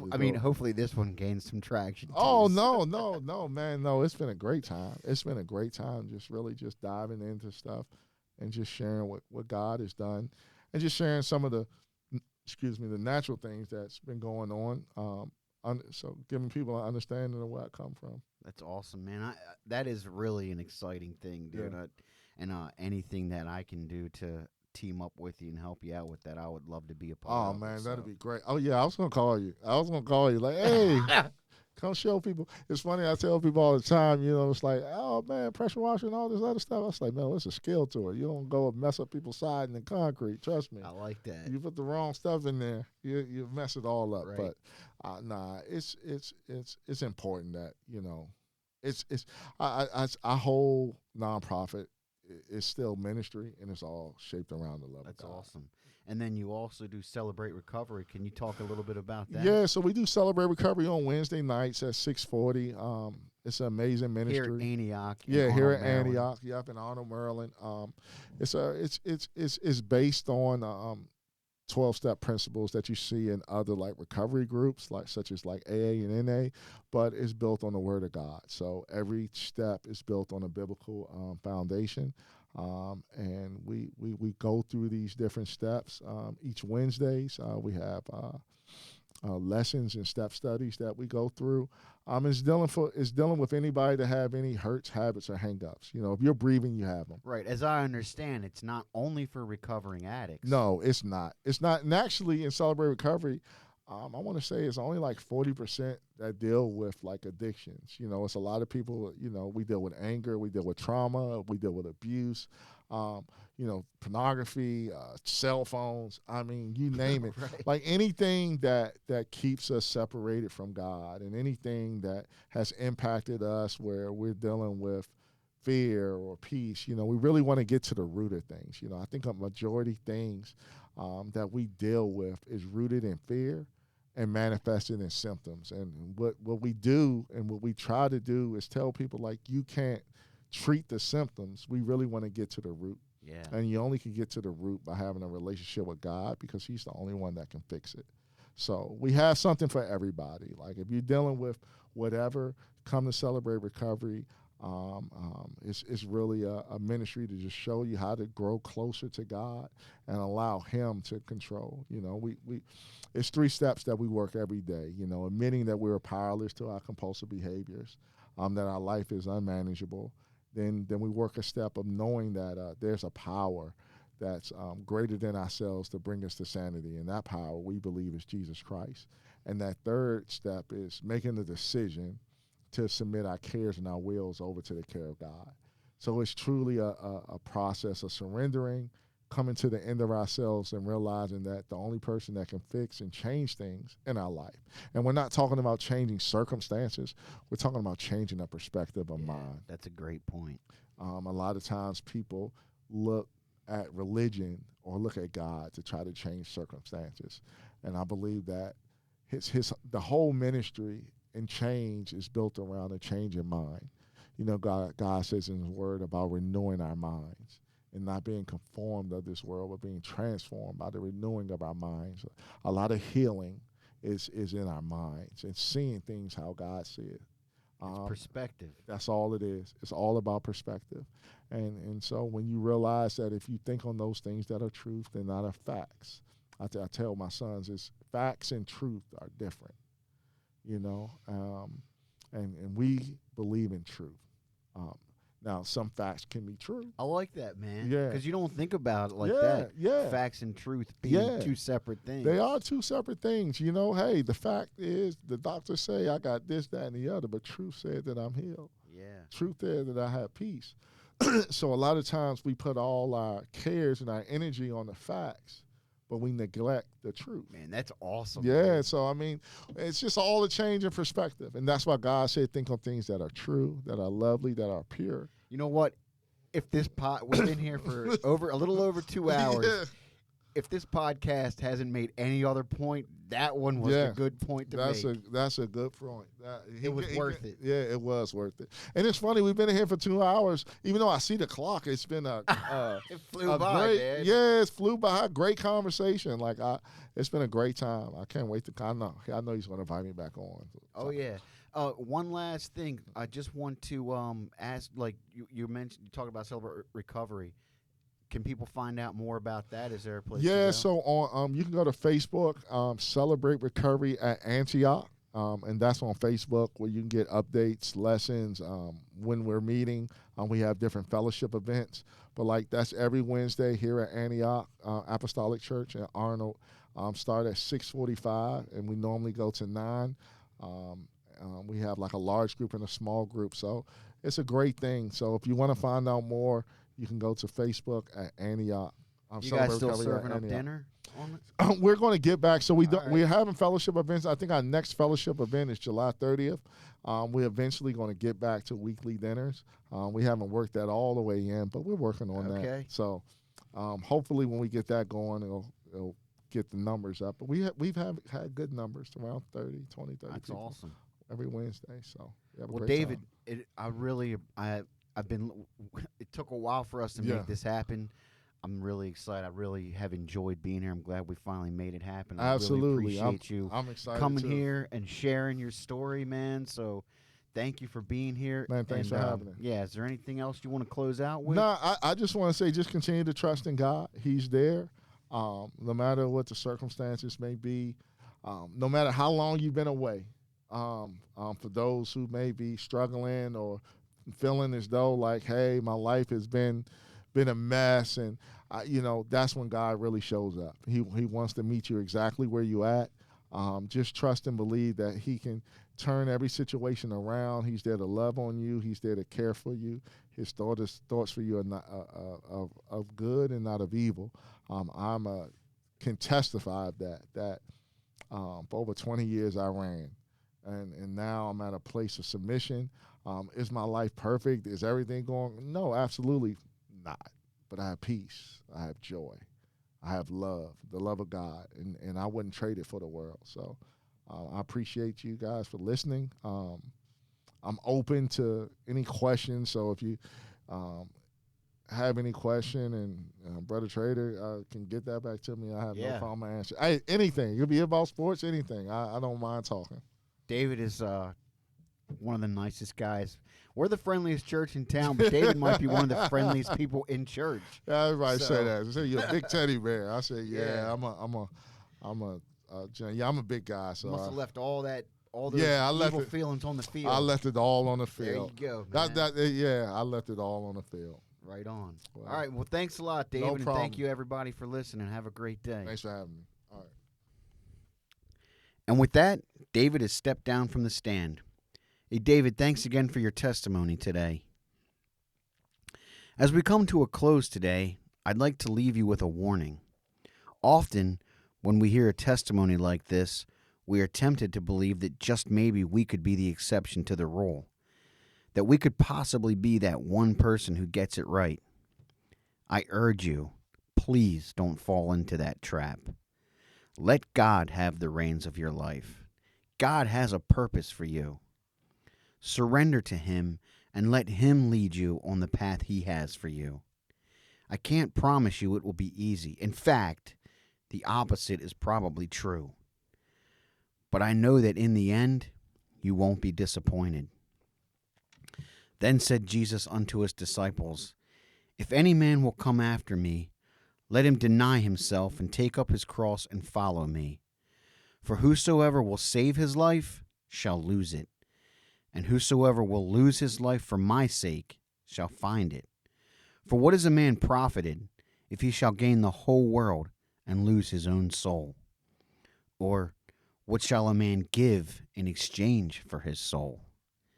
Matthew 16:24 through 26. Thanks again, everybody, for listening today. I hope you have enjoyed this episode of the Witness Podcast. If you have enjoyed listening, please take a minute to like and follow our podcast. We'd also love to hear from you, so feel free to leave us a review. You can also follow us on Instagram at the.witnesspodcast. Also, if you do follow us, if you subscribe to the podcast on iTunes or Spotify or wherever you listen to podcasts,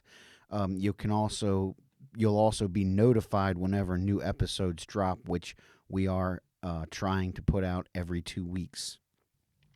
You can learn more about David's organization, Unburdened Heart, at www.unburdenedheart.org. And I also want to encourage you to go on Facebook and follow Celebrate Recovery at Antioch so that you can be kept updated on stuff that's happening with the Celebrate Recovery group here. Or, you might be able to find one wherever you're listening from if you go on the Celebrate Recovery website. And I would encourage everybody to do that just to learn more about that program. We will provide you with links to both in our description. One last little detail. I want to give a thanks to my mom.